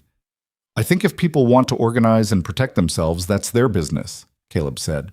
But I'm not a leader. You led when no one else would, Tom said. That makes you exactly the kind of person we need. After some discussion, Caleb reluctantly agreed to join the council, though he made it clear he wasn't going to be the one making speeches or running meetings. Rosalie agreed as well, feeling a strange sense of purpose in the idea of helping to build something that would protect others. The first council meeting was held in the back room of the general store. About a dozen people showed up, representing most of the families in the area. They talked about establishing regular patrols, setting up a system for warning each other about threats, and creating a fund to help anyone who fell on hard times. It was messy and disorganized, with people talking over each other and disagreeing about details. But beneath the chaos, Rosalie could feel something important taking shape. A community coming together instead of fracturing apart. After the meeting, as she and Caleb walked back toward their land under a sky full of stars, Rosalie said, "This is what changes things, isn't it? Not just fighting back against the bad, but building something good to replace it." "I think so," Caleb said, "though I'm still figuring out how all this works." "So am I," Rosalie said, "but I think we're on the right path." Winter was starting to creep in, bringing cold winds and shorter days. Caleb and Rosalie worked to prepare the cabin and barn for the harsh months ahead, stocking firewood and preserving what food they could. The work was constant, but it felt good to be preparing for a future instead of just surviving the present. One night, as they sat by the fire after a long day of work, Rosalie said, "I've been thinking about something." "What's that?" Caleb asked. "I want to do more," she said, "for people like Emma. People who've been hurt by gangs or traffickers and don't know how to move forward." Caleb looked at her. "What did you have in mind?" "I don't know exactly," Rosalie admitted. "Maybe just being someone they can talk to, someone who understands what they've been through. I keep thinking about how alone I felt and how much it would have meant to have someone tell me I wasn't broken." "You're not," Caleb said quietly. "I know that now," Rosalie said. "But it took me a long time to believe it. Maybe I can help others get there faster." Caleb nodded. "I think that's a good idea, and I'll help however I can." "Thank you," Rosalie said. She leaned against him, and he put his arm around her shoulders. They sat like that for a while, watching the fire burn down to embers, both of them thinking about the strange path that had brought them to this moment. Two broken people who'd found each other in the worst of circumstances and somehow built something worth keeping. Outside, the wind picked up, rattling the newly repaired shutters. But inside, the cabin was warm and solid, a shelter against whatever storms might come. The first snow came in early December, dusting the land in white and turning the world quiet. Caleb woke that morning to find Rosalie already up, standing at the window and watching the flakes fall. She'd wrapped herself in one of his old coats, and her breath made small clouds in the cold air. "Can't sleep?" he asked, sitting up. "I slept fine," Rosalie said. "I just wanted to see it. The first snow. I haven't seen snow in years." Caleb joined her at the window. The landscape had transformed overnight, everything softened and clean. "It's pretty," he said. "But it means hard months ahead." "I know," Rosalie said. but right now, it's just pretty. They stood together in silence, watching the snow fall, and Caleb felt something shift inside him. For so long, winter had meant survival, endurance, making it through to spring. Now, standing here with Rosalie, it felt different. It felt like the beginning of something instead of just the end. Over the next few weeks, the snow kept coming. Caleb and Rosalie settled into the rhythm of winter life, tending to the horses they'd managed to track down and bring back, keeping the fires going, and venturing out only when necessary. The cabin felt smaller with 2 people in it, but neither of them minded. If anything, the closeness made things easier.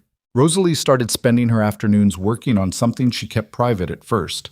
Caleb would find her at the table, writing in a ledger she'd gotten from Tom Willis, her expression focused and intense. When he asked what she was doing, she just said, "Planning." It wasn't until a week before Christmas that she showed him. "I want to open a place," she said one evening, spreading papers across the table. "Here, on our land. A house where women who've been through what I went through can come and stay, just temporarily while they figure out what to do next." Caleb looked at the rough sketches she'd drawn, plans for a building separate from the cabin, with multiple rooms and a common area. "That's ambitious." "I know," Rosalie said, "but I've been thinking about it since Emma came to talk to me. There are women out there right now who are running, scared, with nowhere to go. If we had a place they could come to, even just for a few weeks, it might save their lives." "How would they find out about it?" "Word of mouth, mostly," Rosalie said. "The council could help spread information, and eventually, maybe we could connect with other settlements, let them know we're here." Caleb studied the plans, then looked at her. "This is going to take a lot of work, and money we don't have." "I know," Rosalie said, "but I think it's important. I think it's something worth doing." Caleb thought about it for a moment, then nodded. "All right, let's do it." Rosalie's face lit up. "Really?" "Really," Caleb said. "We'll start small. Build 1 room first, see how it goes. If it works, we expand. If it doesn't, at least we tried."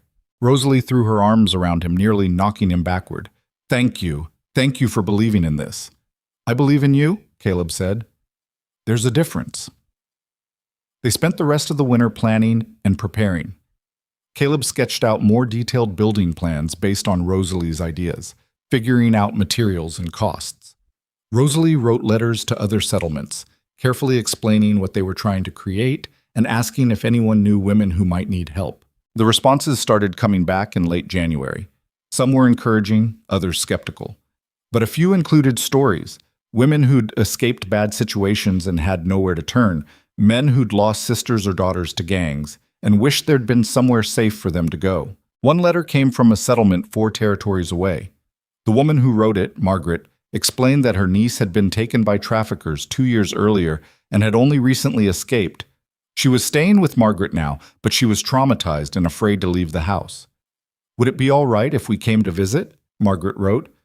"I've heard about what you and Mr. Mercer did, and I think seeing your place might help Sarah believe there's a future for her." Rosalie read the letter aloud to Caleb, her voice shaking slightly. "They want to come here." "Then we'll make them welcome," Caleb said. Margaret and Sarah arrived in early March, when the snow was starting to melt and the first signs of spring were appearing. Sarah was young, couldn't have been more than 20, with hollow eyes and a way of holding herself that reminded Rosalie painfully of how she'd been when Caleb first found her. Rosalie met them at the edge of the property and walked them to the cabin. She'd cleaned everything, prepared food, and made sure there was a comfortable place for them to sleep. But the moment Sarah stepped inside and saw the simple, safe space, she started crying.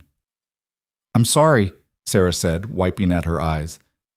"I don't know why I'm—" "You don't have to apologize," Rosalie said gently. "This is a safe place. You can feel whatever you need to feel." Over the next 3 days, Sarah slowly started to open up. She didn't talk much about what had happened to her. Rosalie didn't push. But she asked questions about Rosalie's experience, about how she'd survived, about how she'd found the strength to keep going. "I don't feel strong," Sarah said one afternoon while they were sitting outside, watching Caleb work on clearing ground for the new building. "I feel like I'm just going through the motions." "That's what strength looks like sometimes," Rosalie said. "It's not always big dramatic moments. Sometimes it's just getting up in the morning, even when you don't want to. That counts." Sarah looked at her. How did you do it? How did you stop being afraid? I didn't, Rosalie said honestly. I'm still afraid sometimes, but I learned that being afraid doesn't mean I have to let fear make my decisions for me. What if I'm not as brave as you? You're braver than you think, Rosalie said. You got away. You survived. That took courage. Sarah was quiet for a long time. Then she said, Do you think I'll ever feel normal again? Rosalie thought about how to answer that. I think you'll feel different. Not the same as before, but not broken either. You'll find a new normal. Just takes time. Before Margaret and Sarah left, Sarah pulled Rosalie aside. Thank you, she said, for letting us come here, for showing me that there's still good in the world. There's more good than you think, Rosalie said. You just have to know where to look. After they left, Caleb found Rosalie sitting on the porch, staring out at the land. He sat down beside her. You did good with her, he said. I hope so, Rosalie said. I kept thinking about what I would have wanted someone to say to me back then. What would have helped? You gave her hope, Caleb said. That's not nothing. Rosalie leaned against him. I want to do more of this, help more people. Then we will, Caleb said simply. Spring came fully alive in April, bringing green grass and wildflowers and longer days. Caleb and Rosalie started building the first room of what they'd started calling the sanctuary house. It was slow work, especially since Caleb was still being careful with his shoulder, but they made progress. People from the settlement came to help on weekends, bringing materials and labor. Tom Willis donated lumber at cost. Mrs. Halloran organized a group of women to sew curtains and blankets. Even Garrett and his sons showed up regularly, working alongside Caleb to raise the walls and frame the roof. This is good work you're doing, Garrett said one afternoon while they were taking a break. Important work. Rosalie's idea, Caleb said. I'm just the builder. You're more than that, Garrett said. You're the reason people around here started believing things could change. Don't sell yourself short. Caleb didn't know what to say to that, so he just nodded and went back to work. By late May, the first room was finished. It was simple: a bed, a chair, a small table, and a window that looked out over the land. But it was clean and safe and private, and that was what mattered. The first woman to stay there arrived in early June. Her name was Clara, and she'd traveled nearly a week to get there after hearing about the sanctuary from a trader passing through her area. She was older than Rosalie, maybe in her 30s, with graying hair and scars on her wrists that told their own story. I don't have money to pay you, Clara said when she arrived, her voice rough from disuse. We're not asking for money, Rosalie said, just that you take the time you need to heal. Clara stayed for 3 weeks. In that time, she barely spoke, spending most of her days sitting outside and staring at the horizon like she was trying to convince herself she was really free. Rosalie didn't push her to talk. She just made sure Clara had food and clean clothes and a place to sleep. On Clara's last day, she finally opened up. They were working in the garden together, pulling weeds, when Clara said, I was married to a man who hurt me. For 15 years. Everyone told me to stay, that marriage was forever, that I'd made my choice. So I did. Until one day I couldn't anymore. What changed? Rosalie asked quietly. He broke my arm, Clara said. And while I was lying there on the floor, I realized that if I stayed, he was going to kill me eventually. So I waited until he was drunk, packed what I could carry, and ran. That took courage. It took desperation, Clara corrected. But being here, seeing what you've built, it made me realize I did the right thing, even if I don't know what comes next. You'll figure it out, Rosalie said, one day at a time. Clara left the next morning, heading toward a settlement 2 territories west, where she had a cousin who'd offered to take her in. Before she went, she hugged Rosalie tightly and whispered, You saved my life. After Clara left, Rosalie stood in the doorway of the sanctuary house and thought about what the woman had said. She hadn't saved Clara's life. Clara had saved herself by leaving. But maybe Rosalie had given her a safe place to realize that leaving had been worth it. Over the summer, more women came. Some stayed a few days, others a few weeks. Each one had a different story, but they all shared the same thread of trauma and survival. Rosalie listened to each story, offered what comfort she could, and tried to help them see a path forward. It wasn't easy. Some women were so broken by what had happened to them that Rosalie didn't know how to help. Others were angry, lashing out at anyone who tried to get close. And a few left in the middle of the night without saying goodbye, too afraid to stay in one place for long. But there were successes too. Women who arrived hollow-eyed and left with something like hope in their expressions. Women who reconnected with families they'd been separated from. Women who found work in nearby settlements and started building new lives. One evening in late July, Rosalie was sitting with Caleb on the porch, watching the sunset. She'd just said goodbye to a young woman named Beth, who'd stayed for 2 weeks and was heading to a settlement where she had a job waiting. "Do you ever wonder if it's enough?" Rosalie asked. "What we're doing here." "What do you mean?" Caleb asked. "I mean, we're helping a few women at a time," Rosalie said, "but there are hundreds, maybe thousands, who need help and will never find it. Sometimes I feel like we're just putting bandages on a wound that's too big to heal." Caleb was quiet for a moment. Then he said, "You remember when I found you on that road?" "Of course." "I could have ridden past," Caleb said. "Told myself there was nothing I could do, that one person didn't matter in the grand scheme of things, but I didn't. I stopped. And that changed everything." He looked at her. "You're doing the same thing now. Maybe we can't help everyone, but we can help the ones who find their way here. And for those women, it's everything." Rosalie felt her throat tighten. "When did you get so wise?" "I'm not wise," Caleb said. "I'm just a man who got lucky enough to find someone worth fighting for." As summer turned to fall, the council approached Caleb and Rosalie with a request. They wanted to formalize the sanctuary, make it an official part of the settlement's resources. That would mean regular support from the community, money, supplies, labor, but it would also mean accountability and oversight. Rosalie wasn't sure how she felt about it. "I don't want this to become some bureaucratic thing where we have to fill out forms and get approval for everything." "It won't be," Tom Willis assured her during the meeting. "We just want to make sure you have the support you need. And we want other settlements to know this is a legitimate operation, not just some random cabin in the wilderness." "What do you think?"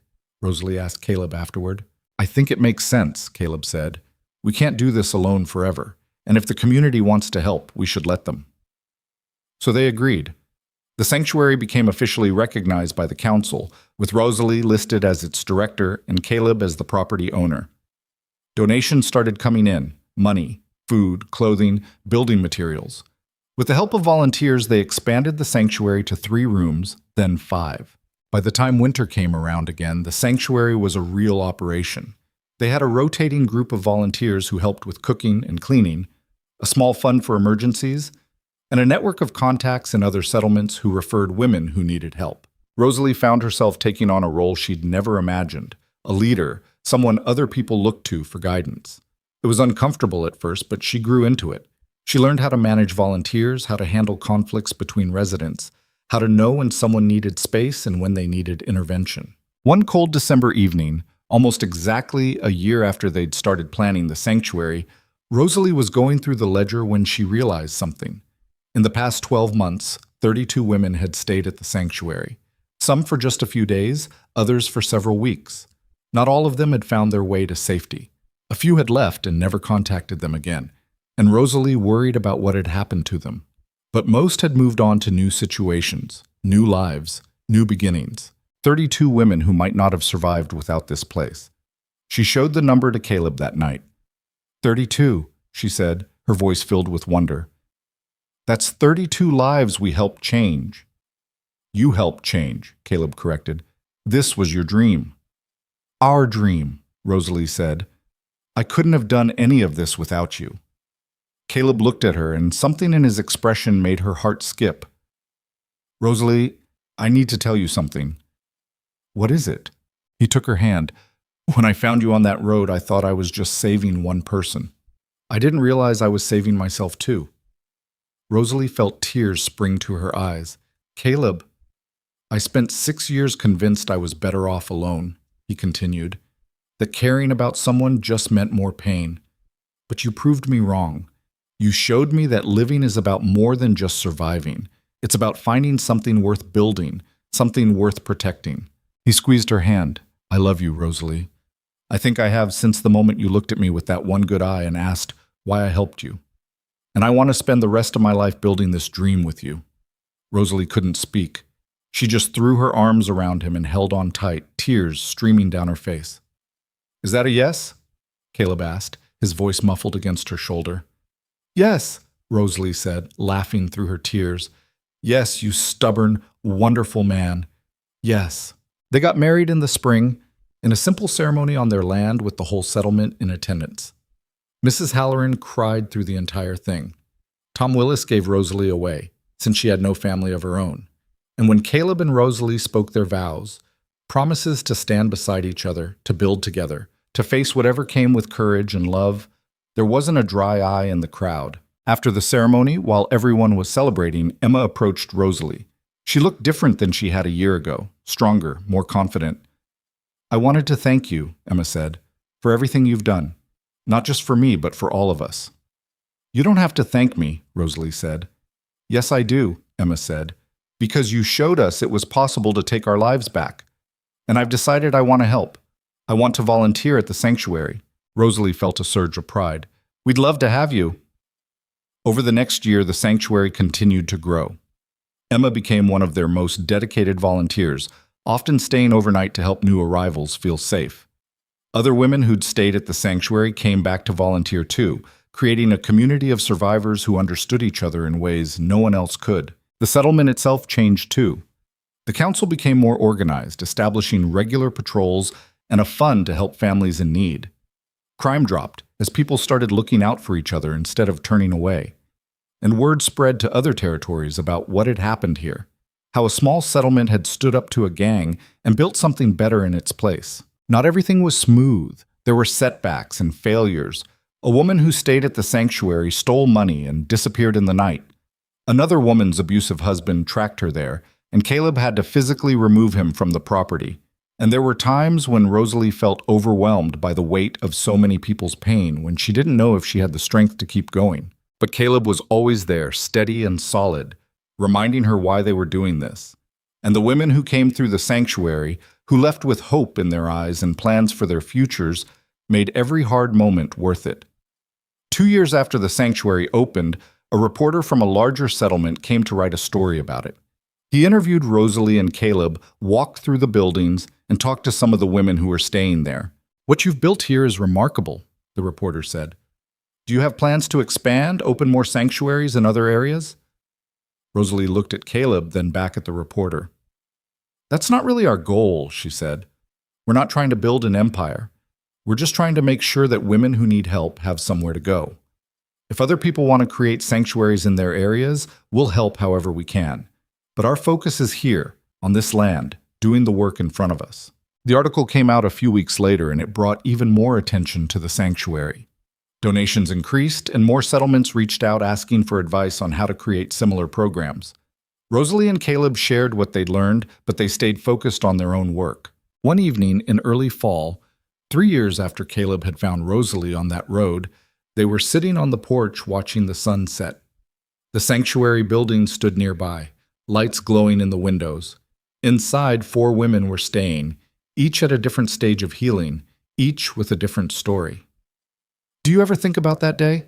Rosalie asked. When you found me? All the time, Caleb said. Do you ever regret stopping? Caleb looked at her like she'd asked the strangest question in the world. Never. Not once. Even with everything that happened, the fighting, the injuries, all the hard work? Especially because of all that, Caleb said. Before I found you, I was just existing, going through the motions, but you gave me a reason to live again. Rosalie leaned against him. I used to think my life ended when that gang took me, that everything after was just borrowed time, that I'd never be whole again. And now? Now I know I was wrong, Rosalie said. My life didn't end. It just changed direction. Everything I went through, as terrible as it was, led me here. To you. To this work. To a purpose I never would have found otherwise. She looked at the sanctuary buildings. I wouldn't wish what happened to me on anyone, but I also wouldn't trade where I am now for anything. Caleb was quiet for a moment, then said, You know what I think the real victory is? What? Not that we beat this gang or built this place, Caleb said. It's that we chose compassion over bitterness. You could have let what happened to you turn you hard and angry. I could have stayed isolated and convinced that people weren't worth the risk, but we didn't. We chose to build instead of destroy, to help instead of hide. Rosalie thought about that. You're right, and I think that's the lesson in all of this, that no matter what happens to us, we always have a choice in how we respond. We can let trauma define us, or we can use it to fuel something better. Exactly, Caleb said. And that's what you're teaching every woman who comes through here, that they're not victims forever, that they get to write the next chapter of their story. As winter approached once more, Rosalie found herself reflecting on everything that had changed in the 3 years since Caleb had found her. She'd gone from a broken woman left to die in the dirt to someone who helped other women find their strength. She'd found love, purpose, and a community that felt like family. One afternoon, while she was helping one of the sanctuary residents, a quiet woman named Marie who'd arrived 2 weeks earlier, Rosalie realized something. Marie had been through hell, worse even than what Rosalie had experienced. But sitting there in the sanctuary, learning to sew from Mrs. Halloran and laughing at something Emma said, Marie looked almost peaceful. That was the moment Rosalie understood the full impact of what they'd built. It wasn't just about providing shelter or safety. It was about creating a space where women could remember what it felt like to be human again, where they could laugh and learn and start to imagine a future that didn't revolve around fear. That night, Rosalie told Caleb about her realization. I finally understand what we're really doing here. We're not just helping women escape bad situations. We're helping them reclaim their humanity. You're reclaiming yours too, Caleb said. Every day. So are you, Rosalie said. You spent 6 years convincing yourself you didn't need anyone. Now look at you, helping run a sanctuary, serving on the council, letting people into your life. Caleb smiled. Funny how things work out. It's not funny, Rosalie said seriously. It's miraculous. The fact that you found me on that road, that you stopped when anyone else would have kept riding, that you fought for me when you had every reason not to, that changed everything. You would have done the same for me, Caleb said. Maybe, Rosalie said, but you did it first. You showed me what it looks like when someone chooses compassion over convenience, and now we get to show other people. As the years passed, the sanctuary became an established part of the territory's landscape. The original 3 rooms grew to 8, then 12.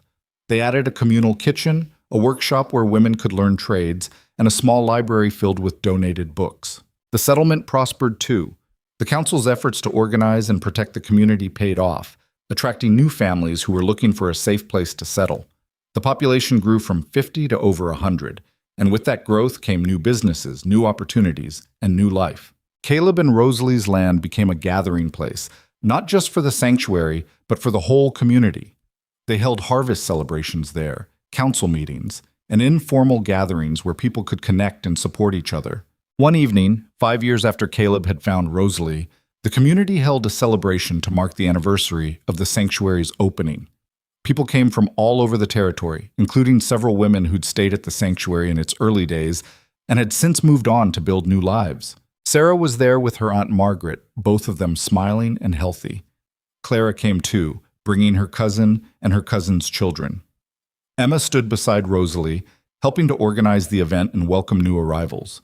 As Rosalie looked around at all the faces, some familiar, some new, all of them connected by threads of courage and compassion, she felt overwhelmed by gratitude. Tom Willis stood up to make a speech, calling everyone to attention. 5 years ago, he said, this territory was a place where people lived in fear. We were scattered, isolated, too scared to stand up for ourselves or each other. Then Caleb Mercer found a woman on the side of the road and made a choice that changed everything. He looked at Caleb and Rosalie. They didn't just fight back against the people who hurt them. They built something better. They showed us that the answer to violence isn't more violence. It's community, compassion, the willingness to stand beside someone who's fallen and help them back to their feet. The crowd applauded, and Rosalie felt tears sting her eyes. So tonight, Tom continued, we're not just celebrating the sanctuary. We're celebrating the choice to care about each other, the choice to build instead of destroy, and the 2 people who showed us how. More applause, and then people started calling for Rosalie to say something. She hadn't prepared anything, but she stood up anyway, her heart pounding. I don't really know what to say, she began, except that none of this would exist if Caleb hadn't stopped on that road. He saved my life, yes, but more than that, he reminded me that I was worth saving. She looked around at the crowd. That's what we try to do at the sanctuary. We remind women that they're worth saving, worth fighting for, worth building a future for. And we couldn't do it without all of you. This community, your support, your willingness to help, that's what makes this work. Her voice grew stronger. I used to think that what happened to me was the end of my story, that I'd never be anything more than a victim, someone to be pitied or overlooked. But I was wrong. What happened to me was terrible, but it wasn't the end. It was a turning point, a moment where I had to choose what came next. She paused, making sure everyone could hear her. And I chose to fight, to survive, to build something that would help other women make the same choice. That's what I want people to remember about this place. Not the violence that came before, but the hope that came after. The crowd erupted in applause, and Rosalie sat down, feeling shaky but proud. Caleb squeezed her hand, and she squeezed back. Later that night, after everyone had gone home and the property was quiet again, Caleb and Rosalie walked through the sanctuary buildings. They checked on the women staying there.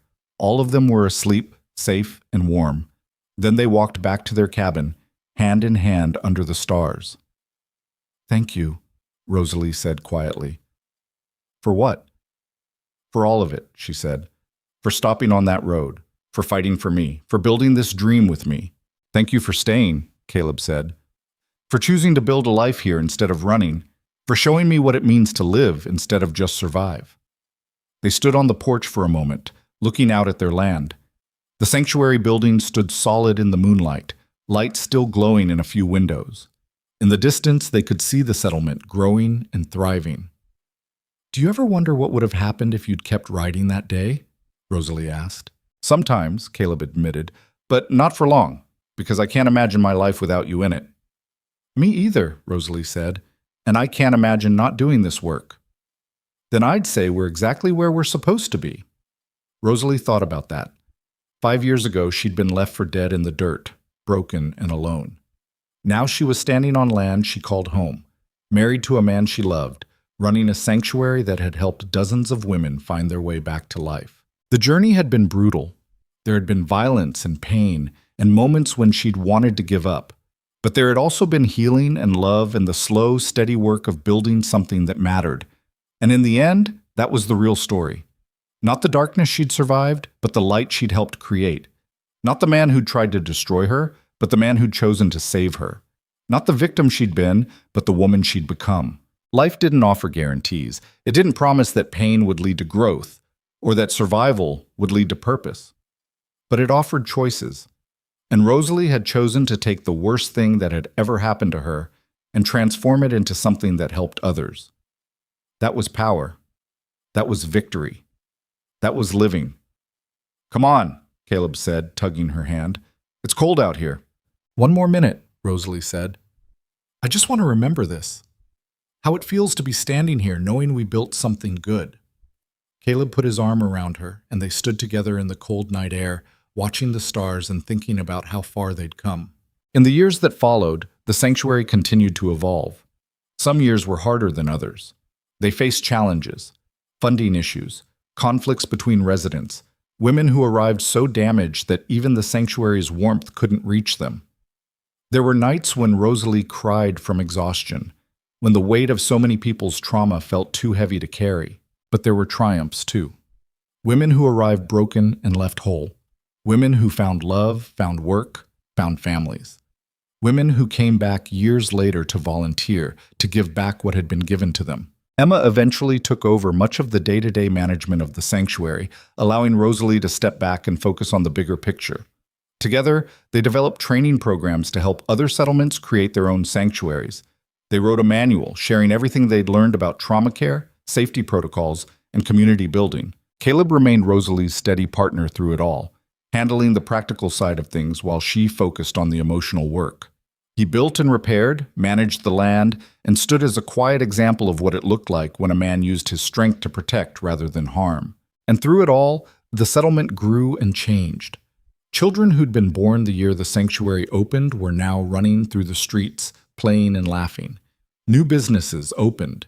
New families arrived. The fear that had once defined the territory faded into memory, replaced by something stronger, hope. 10 years after Caleb found Rosalie on that road, they stood together at the dedication of a monument in the settlement's center square. It was a simple stone marker with a plaque that read, "In memory of all those who suffered under tyranny and in celebration of those who chose to build something better." The whole settlement turned out for the dedication, along with people from neighboring territories who'd heard about what had happened here. As Rosalie looked at the crowd, she saw faces representing every stage of the journey: survivors who'd found healing, volunteers who'd given their time, community members who'd chosen compassion over fear. This was the legacy. Not the violence or the pain, but the choice to respond with love. The choice to build instead of destroy. The choice to stand up for someone who couldn't stand up for themselves. That night, as Caleb and Rosalie lay in bed, she said, "Do you ever think about what you'd tell your younger self? The man you were before you found me?" Caleb thought about it. "I'd tell him that shutting people out doesn't protect you from pain. It just guarantees you'll face everything alone. And I'd tell him that sometimes the most important thing you can do is stop and help someone who needs it, even when it's inconvenient or dangerous or costs you more than you expected." "What would you tell me?" Rosalie asked. "If you could talk to the woman you found on that road." "I'd tell her that she's stronger than she knows," Caleb said.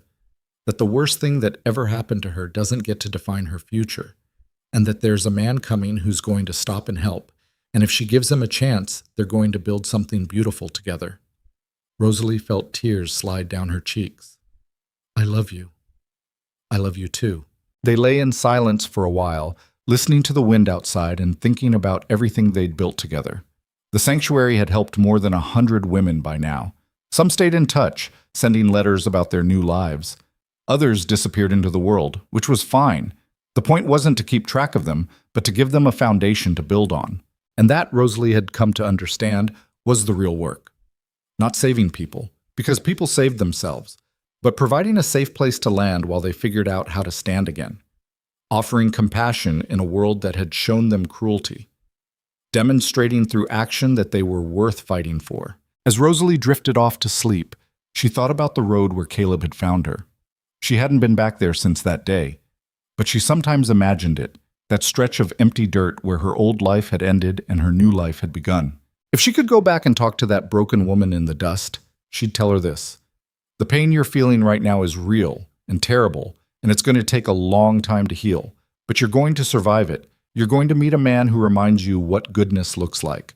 You're going to build something that helps other women find their way back to life. And you're going to discover that the worst thing that ever happened to you doesn't have to be the most important thing about you. You get to write what comes next, and what comes next is going to be worth every hard step it takes to get there." The world didn't change overnight. Evil still existed in the territory and beyond. Men who hurt women, gangs that preyed on the vulnerable, systems that turned people into property. But in this one small corner of the frontier, a community had chosen to fight back not with more violence, but with compassion and solidarity. And maybe that was enough. Maybe you couldn't save everyone or fix everything, but you could stop when you saw someone who needed help. You could offer a safe place for someone to heal. You could choose to build instead of destroy, to connect instead of isolate, to care instead of turning away. That was the lesson Caleb and Rosalie had learned, and it was the lesson they tried to teach everyone who came through the sanctuary. Not that life would be easy or fair or free from pain, but that you had a choice in how you responded to that pain. You could let it break you, or you could use it as a foundation to build something stronger. Most of the women who came through the sanctuary chose to build. Some built new relationships, others built new careers, and some built new versions of themselves from the ground up. But they all learned the same fundamental truth, that surviving wasn't enough. You had to find something worth surviving for. For Rosalie, that something had been the sanctuary itself. For others, it was family or purpose, or simply the quiet dignity of living life on their own terms.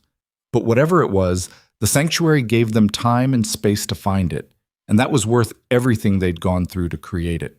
Years later, when Rosalie was old and gray and sitting on the porch watching a new generation of volunteers working at the sanctuary, she would think back to that moment on the road, to the fear and pain and the certainty that she was going to die alone.